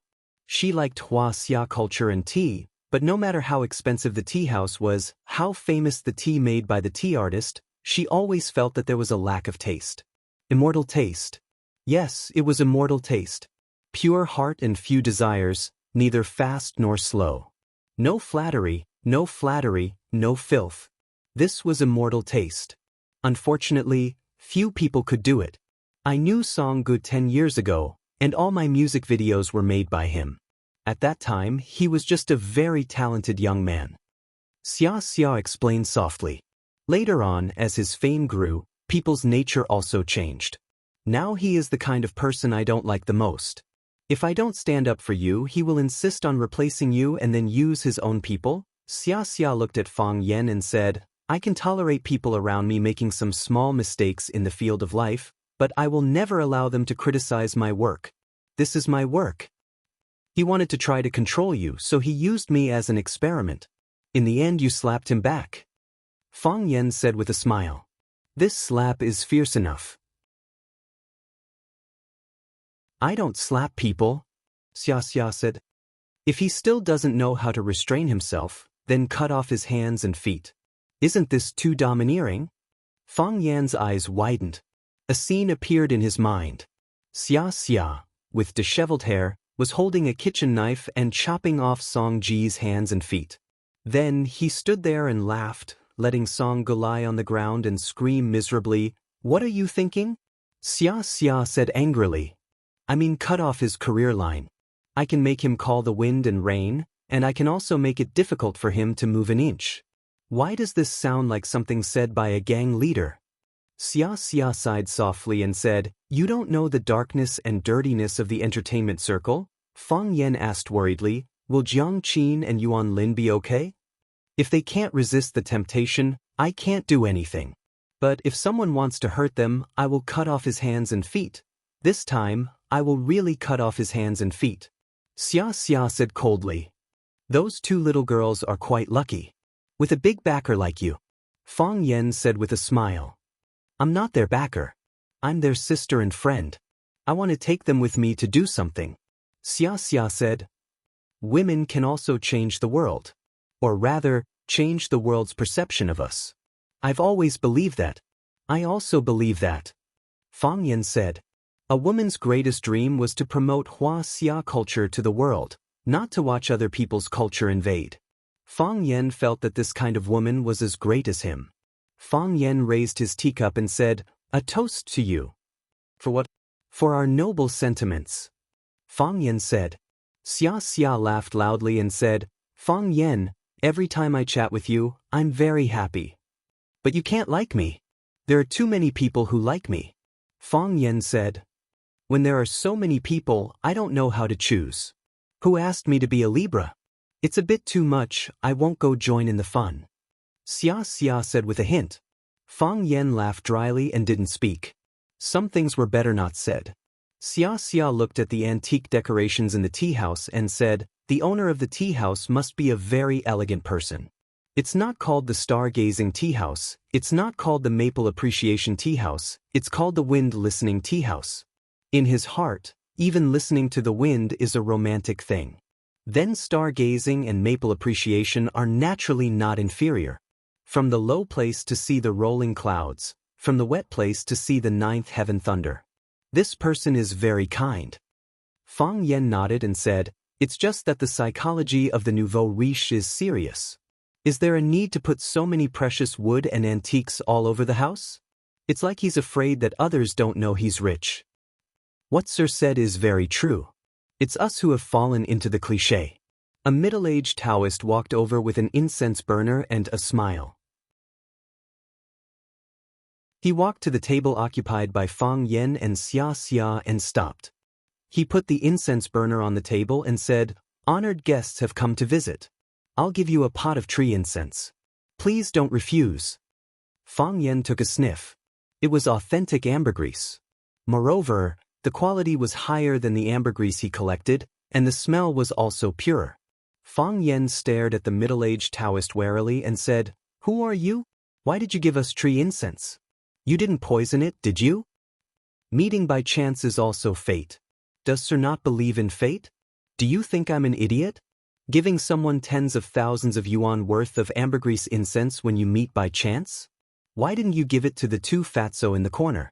Why didn't you give it to the couple in the 30-degree position? Why did you give it to us? Sir and I are fated. Fang Yan interrupted the Taoist and pointed at Xia Xia. You're not thinking of hitting on her, are you? I'm a monk, I don't get close to women. Then you want us to buy your amulet? Fang Yen was extremely angry. Every time I walk on the street, I'll meet monks wearing Taoist robes who pull me to buy amulets. They say that they're fated with me at first glance. Only a fool would believe that. Tell me, how much is your amulet worth? Seeing that you gave us tree incense, we're willing to be cheated by you this time. But let me make it clear in advance, I won't pay more than 100 yuan. The middle-aged Taoist's facial muscles twitched. His body swayed and looked like he was about to fall.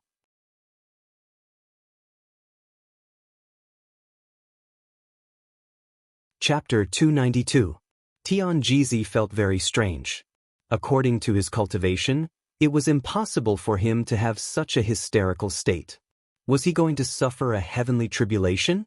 However, it was not enough to suffer a heavenly tribulation. If the white-browed monk suffered a heavenly tribulation, how could he not be punished by the heavens? That was because he was angry. Angry. The word angry had not been in Tianjizi's emotional world for many years. He had been cultivating all his life, calm and peaceful, and his thoughts were clear. He did not fight for anything, and rarely had conflicts with others. There were very few things in this world that could touch his spirit mirror Dao heart. He cultivated and nourished qi, but the qi he cultivated and nourished was qi activity. It was the body's nutrition and energy, and it was the driving force for him to seek the Tao and finally break through the void. Qi could cut hair and wash marrow, strengthen the body, and make people achieve immortality. However, angry, he tried hard to think about it, but he really forgot when and why he was angry last time. Why could this young man make him so angry when he opened his mouth? After thinking about it, Tianjizi's eyes instantly lit up. Dao fate. Because they were fated, he was able to break through his own heart. Otherwise, so many people could not break through, but he could make him lose control of his emotions? Tianjizi looked at Fang Yen with even more scorching eyes, which startled Fang Yen. He said, "You are not here to flirt with her, and you are not here to sell talismans. You want to flirt with me?"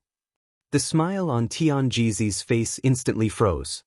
His mouth slanted and his eyes protruded, and his body trembled even more violently. He was sure that he was going to suffer a heavenly tribulation.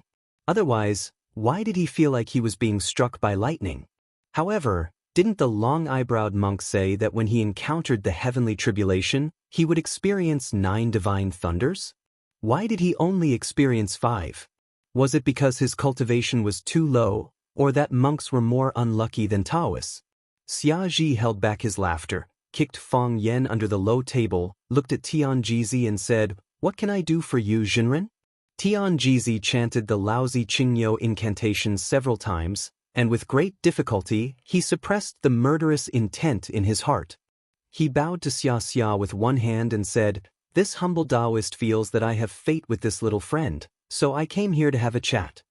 Tianjizi looked at Fang Yen and said, "I'm not a lecherous person, nor am I someone who sells talismans for profit. I just want to have a chat with you.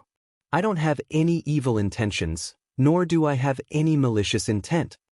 Fang Yen looked at Tianjizi doubtfully and asked, "What do you want to talk to me about?" Tianjizi pointed to the chair next to the low table and said, "May I have a seat?" "Sit," Fang Yen said.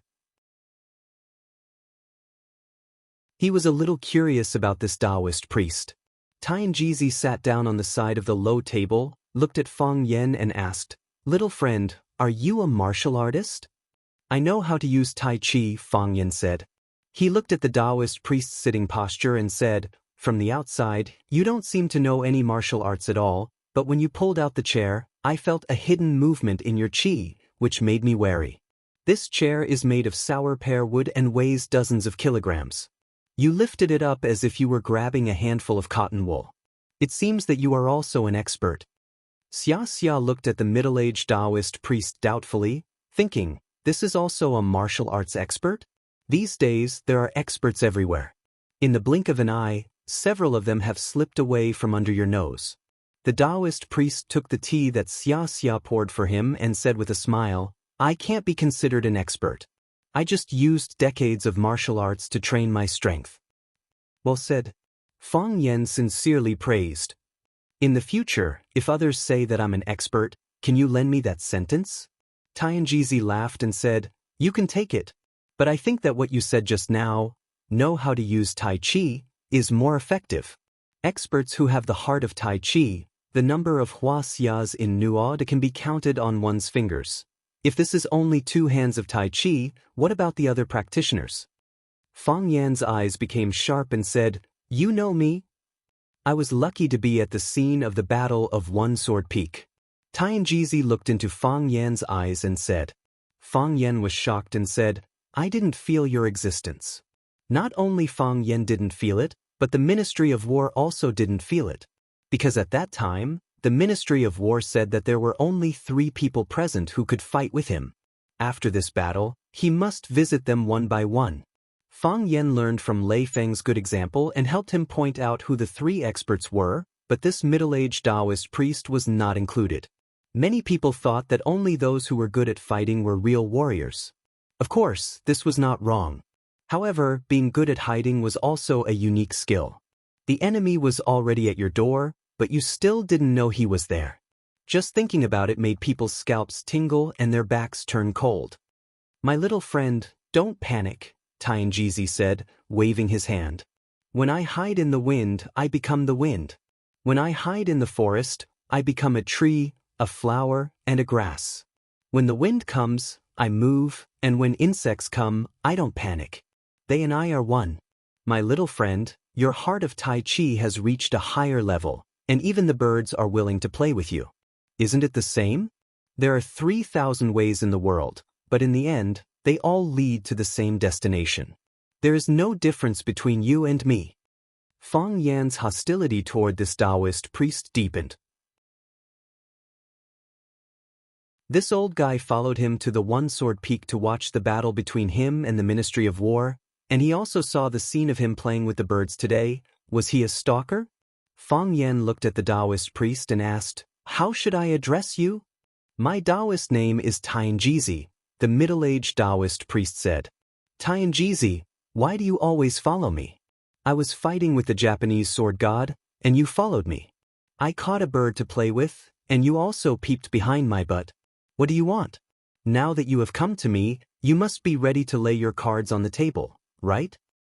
My little friend, you are very vigilant." Nonsense.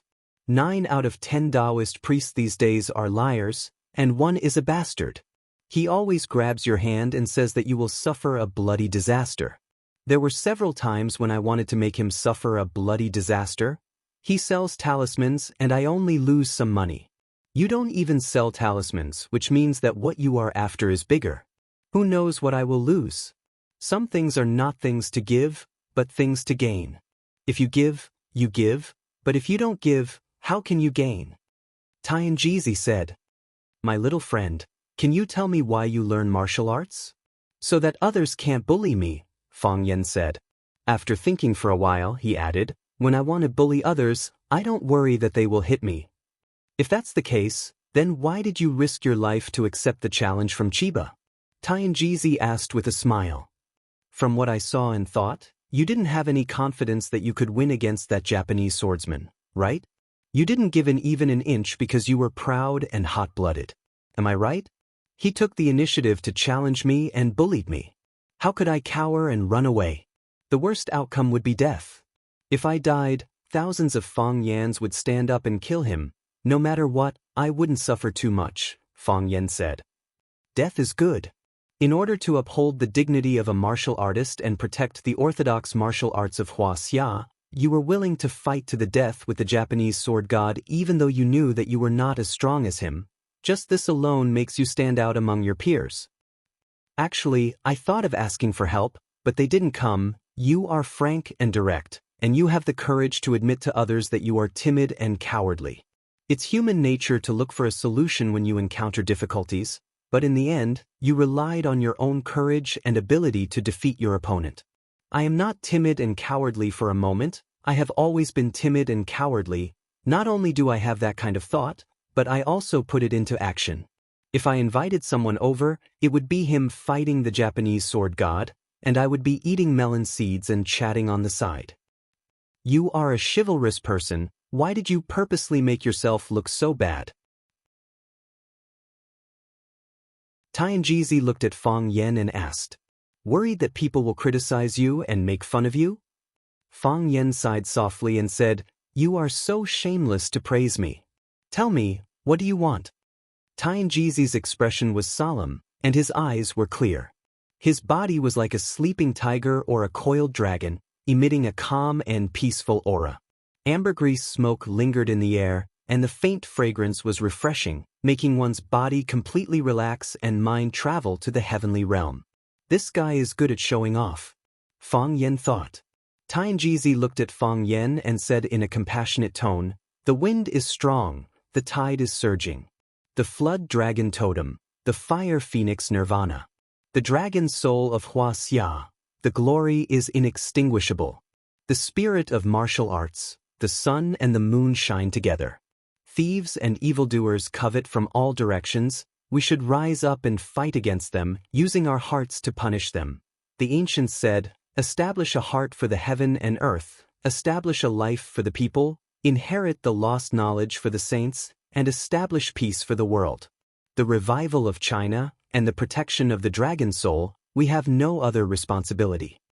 Fang Yen was stunned by these majestic words, and said, "What should I do? Do you know the Tai Chi diagram?" "Tai Chi diagram?" Fang Yen nodded. It is said that it was passed down by the Song dynasty Taoist Chen Tuan, and its original name is the Wuji diagram. According to historical records, Chen Tuan once passed down the pre-celestial diagram, Tai Chi diagram, river diagram, and Luo Shu to his student Zhong Fang, who in turn passed them down to Mu Xiu, Li Zhe, and others. Later, Mu Xiu passed down the Tai Chi diagram to Zhou Dunyi. The Tai Chi diagram we see now was passed down by Zhou Dunyi. I have one hanging on the wall in my room. I look at it several times a day. What's wrong? Tianjizi smiled soundlessly and said, "The painting of Tai Chi I am talking about is not the kind that can be bought on the street, but the real treasure of Taoism, the painting of Tai Chi, one of the 4 great books of Huaxia, along with the painting of the river, the book of Luo, and the innate painting." Fang Yen stared at Tianjizi with his eyes wide open, and asked, "Why are you telling me this?" "I want to choose a fated person to pass down the Tai Chi diagram to, and let him protect our dragon soul of Hua Xia. Then go find him." Fang Yen said, "Why are you telling me this?"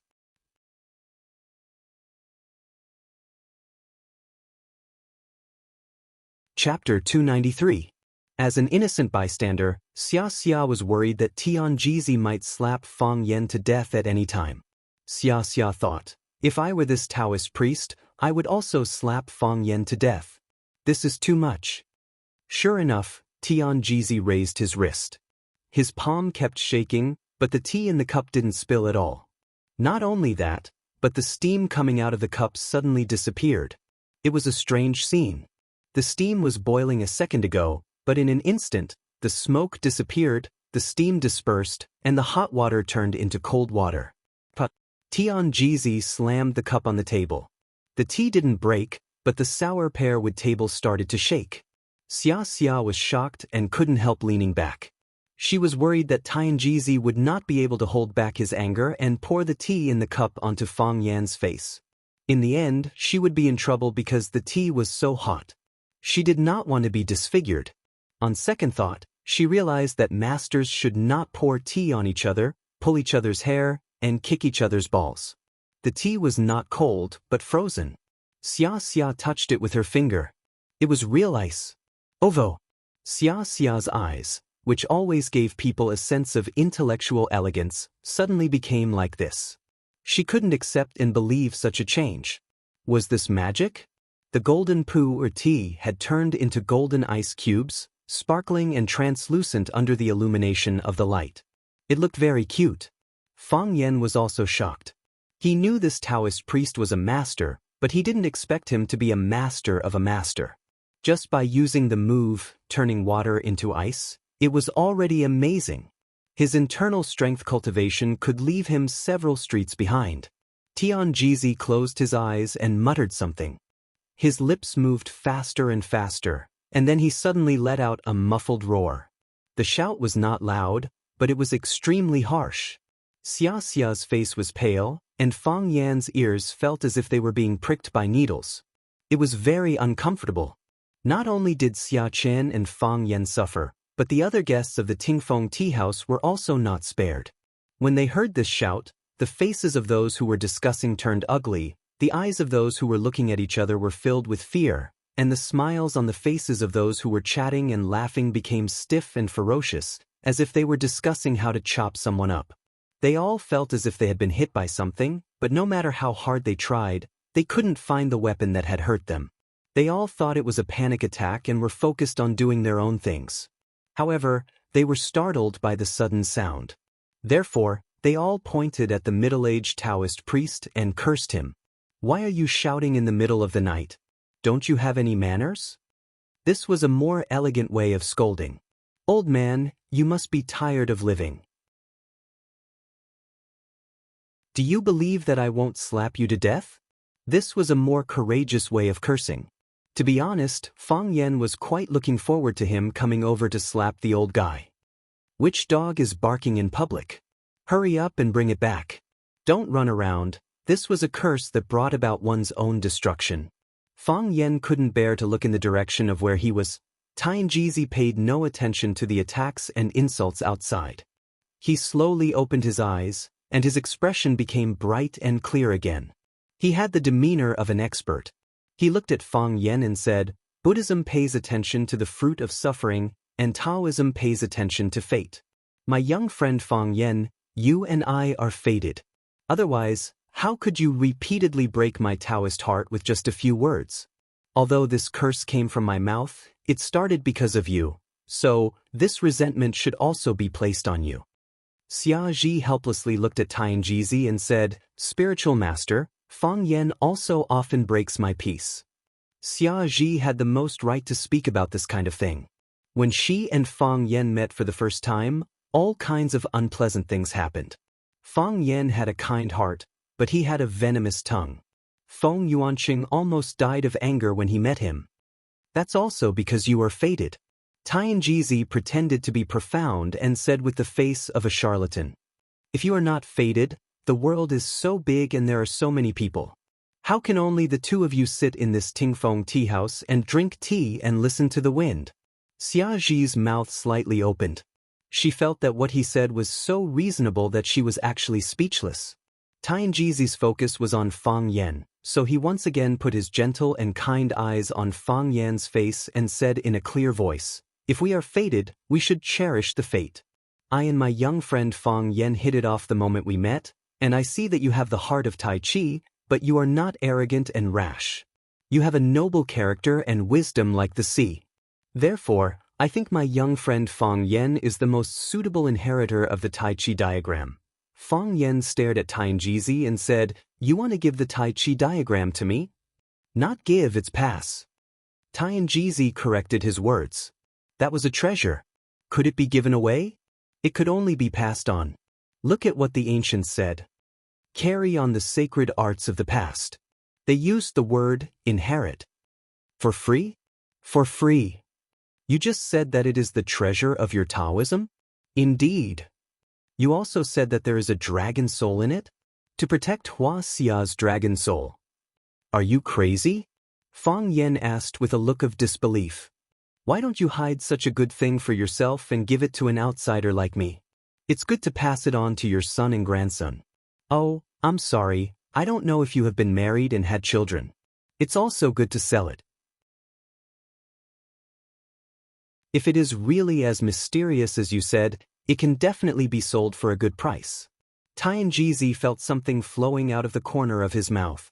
He was too embarrassed to wipe it with his sleeve. He felt that it was too embarrassing. Was this the fated person he had chosen? What kind of F*** king monster was this? Could such a person really inherit the Taoist culture and protect Hua Xia's dragon soul from being extinguished? Tianjizi reached out and grabbed the teacup that he had just slammed on the table. The coldness of his palm calmed the anger in his heart a little. He looked at Fang Yan with a serious face and said in a selfless manner, "That is the treasure of Hua Xia. It is shared by everyone in Hua Xia. How can I keep it for my own selfish reasons? Also, the Tai Chi painting can't be sold." We can't sell our totem and spirit. Fang Yan's face darkened. He said, you mean that the Tai Chi painting can't be sold or passed on to my son and grandson? That's right. Tianjizi said firmly. This kind of thing was not negotiable. What can I do with it? Inherit the Taoist culture and protect Hua Xia's dragon soul. If you have a great opportunity, you might be able to decipher the 9 syllables mantra in the Tai Chi painting. I think it will definitely benefit you for the rest of your life. If you give me something, I can't sell it. I can't pass it on to my son or my girlfriend. The only thing I can do with it is to play a word-solving game. In the end, when I'm about to die, I still have to pass it on to someone else. Wait for a new fated person to appear. The Tai Chi painting will naturally have a new inheritance. Tianjizi said. Am I crazy? Fang Yan was so angry that his body was trembling. He pointed at Tianjizi's nose and scolded, What good does this do me? I don't get anything. If you give it to me, I have to give it to someone else. What if I have feelings for it? What if I can't bear to give it to someone else? If that's the case, I might as well not have it in the first place. That's the Tai Chi painting, one of the 4 great books of Hua Xia. It's everyone's dream. Tianjizi wanted to try harder. Whoever wants it can take it.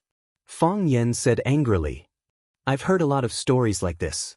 A monk or a Taoist priest pretending to be mysterious. Or a wretched-looking old man. They pulled a young man passing by and said, Young man, I see that you have a clear bone structure, an imposing appearance, and a root of wisdom.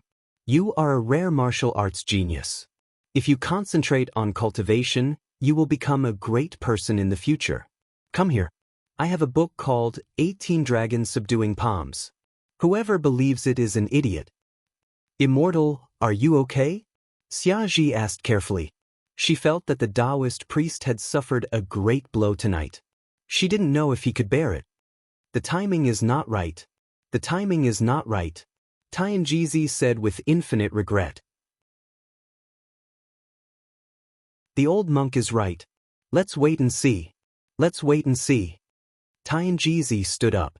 When he turned around, he reached out and flicked his sleeves. The tea that had been frozen into ice melted again. Hot steam rolled over. Fang Yan's eyes widened. His mind trembled.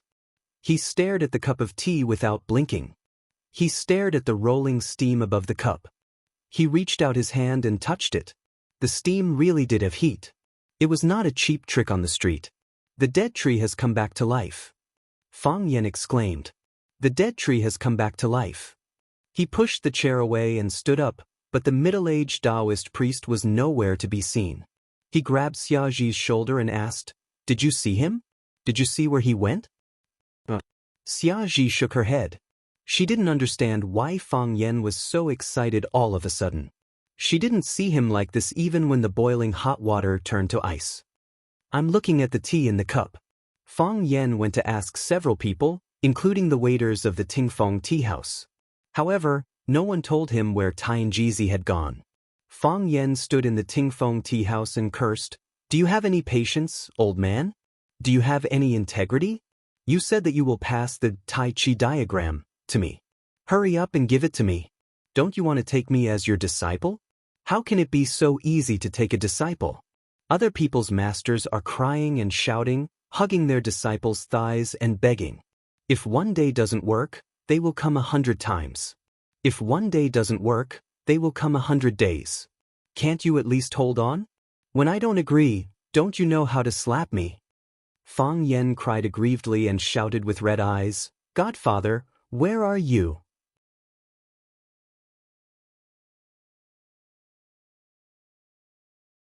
Chapter 294. The smoke curled up and the wooden fish struck. Divine Jizi angrily pushed open the door, his face as dark as the bottom of a pot. The old monk stopped striking the wooden fish and looked at his old friend. I told you to wait and see, but you just had to be so impatient. Did you get frustrated? He's a bastard, Divine Jizi said with a bitter smile. I can't even talk to him normally. Which one of his words is serious? He's not a bastard. If he really was a bastard, why would we follow him for so long? The old monk shook his head. He's a smart person, too smart. He just used this bastard method to reject our request. Think about it, based on our many days of observation and understanding, has he really done something that we find unsightly? You mean, he knows why we came, but he just doesn't want to be on the same path as us. He doesn't want to take on this responsibility, the old monk sighed. He's still young, still in the playful stage, who would want to carry such a burden? Passing on the culture, protecting the dragon soul, these words sound easy to say, but it's hard to do. Someone has to do it, Divine Jeezy said regretfully. There are still a few outstanding people in our generation. These youngsters, there has to be a few people who stand out. Didn't he already stand up? The monk said with a smile. He teaches and educates people, traditional Hua-Xia culture. Facing the challenge of the Japanese sword god Chiba, he didn't back down. Didn't he already stand up? What's missing is just a ceremony. We just need to be patient and give them more time. I think these kids won't let us down. Who knows, they might even do better than us in the future. Wu Jeezy nodded and said, is he really the fated one? What? The divine fortune teller, Divine Jeezy is starting to doubt his own eyes? This kid is a bit strange, just sitting with him makes me easily angry, violent, even the Lao Tzu cleansing mantra can't suppress it, because you care, the monk said. If you don't care, why are you so angry? In your hands he is the most suitable inheritor of the Tai Chi painting, right? You think too highly of him, so you're more concerned about gains and losses. I almost wanted to squeeze his neck and force him to accept this task. Tian Jeezy laughed heartily. However, it's impossible for this kid to escape from my grasp. You planted another seed? I just used our Taoist secret technique, spring comes to withered wood, in front of him. He stood outside the wall but couldn't enter. I think he would be interested in this. Amitba, you two continue to fight.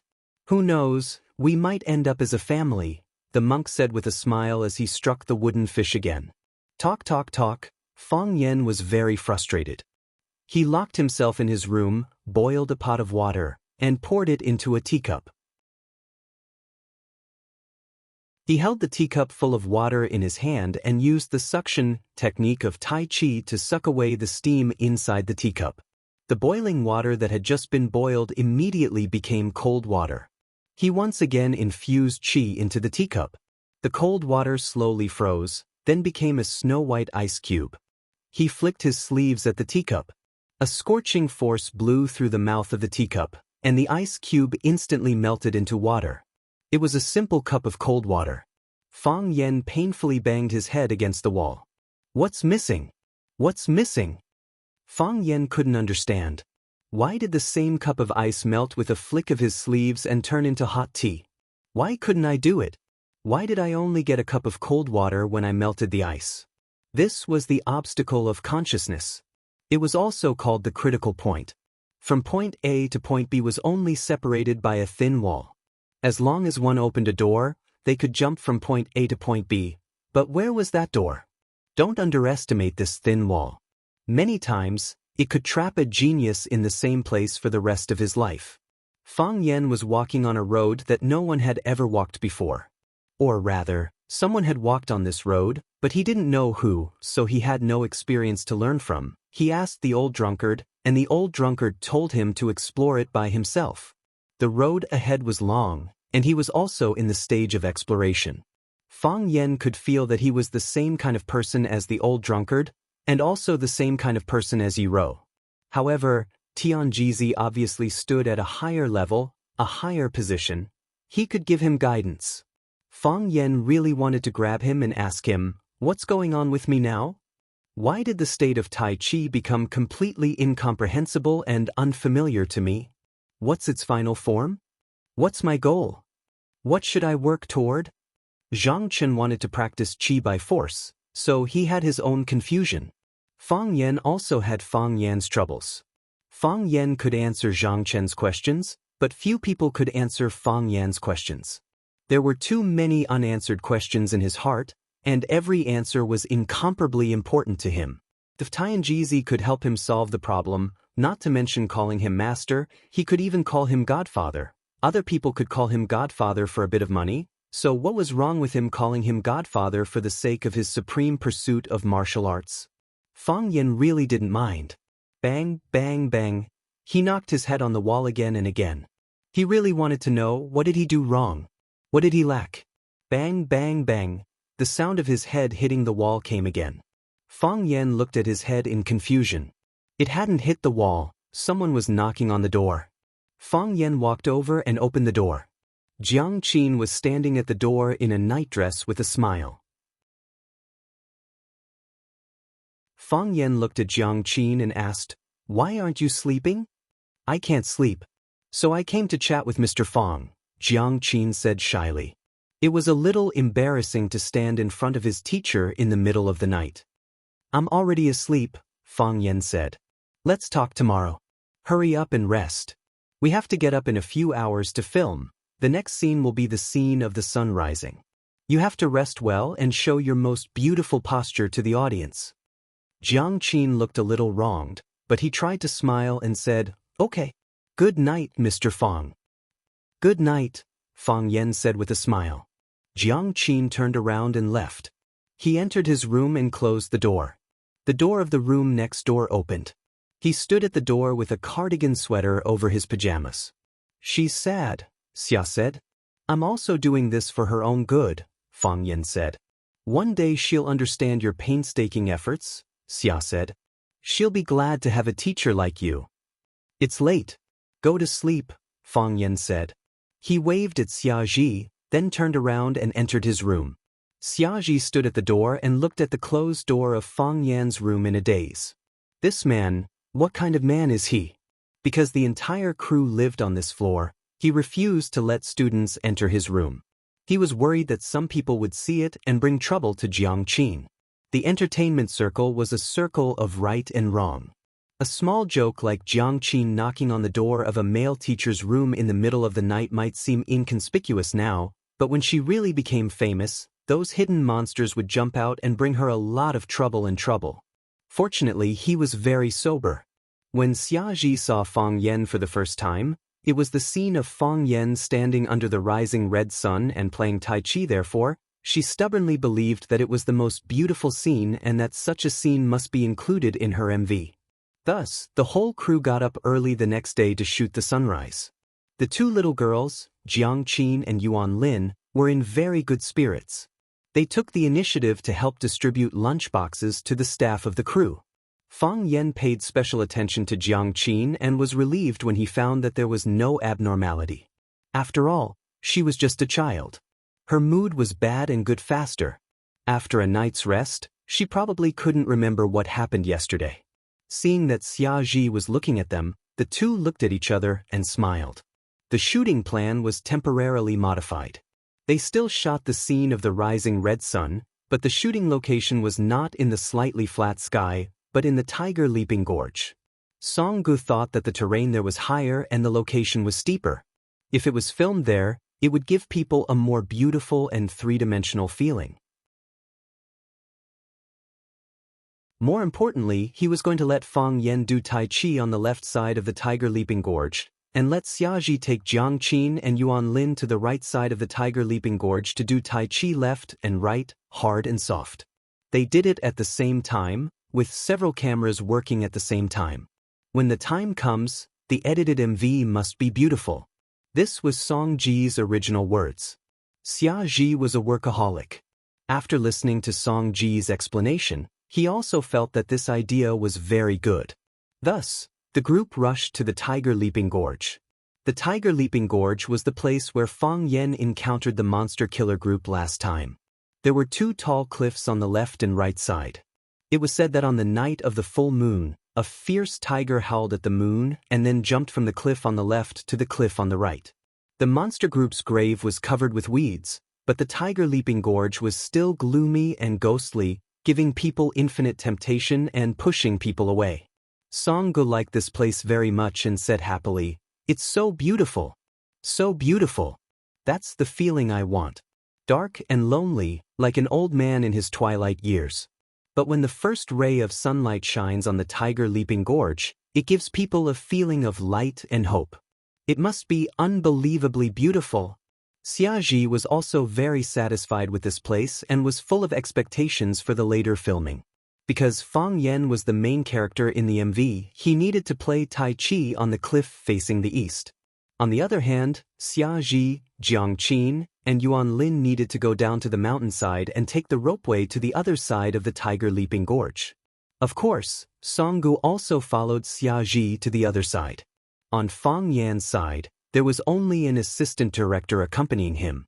The assistant director asked Fang Yan to tie the rope, but Fang Yan waved his hand to indicate that there was no need. This level of danger was within his tolerance range. On the opposite side of the cliff, Xiaji, Jiang Qin, and Yuan Lin were being tied up with safety ropes by the staff. At this moment, Xia suddenly cried out in alarm and fell forward. There was a slope in front of her. Her body slid down the slope for a while and fell down the cliff. At this time, Xiaji's seatbelt was not yet locked. You're tuning in to the Passion Pages YouTube channel. We're so grateful for your support, and don't forget to subscribe to join us on this incredible journey through captivating stories. Your generosity through donations truly makes a world of difference, as it's the primary source of revenue that allows me to expand and enhance this channel for you. Thank you from the bottom of my heart for being a part of this adventure.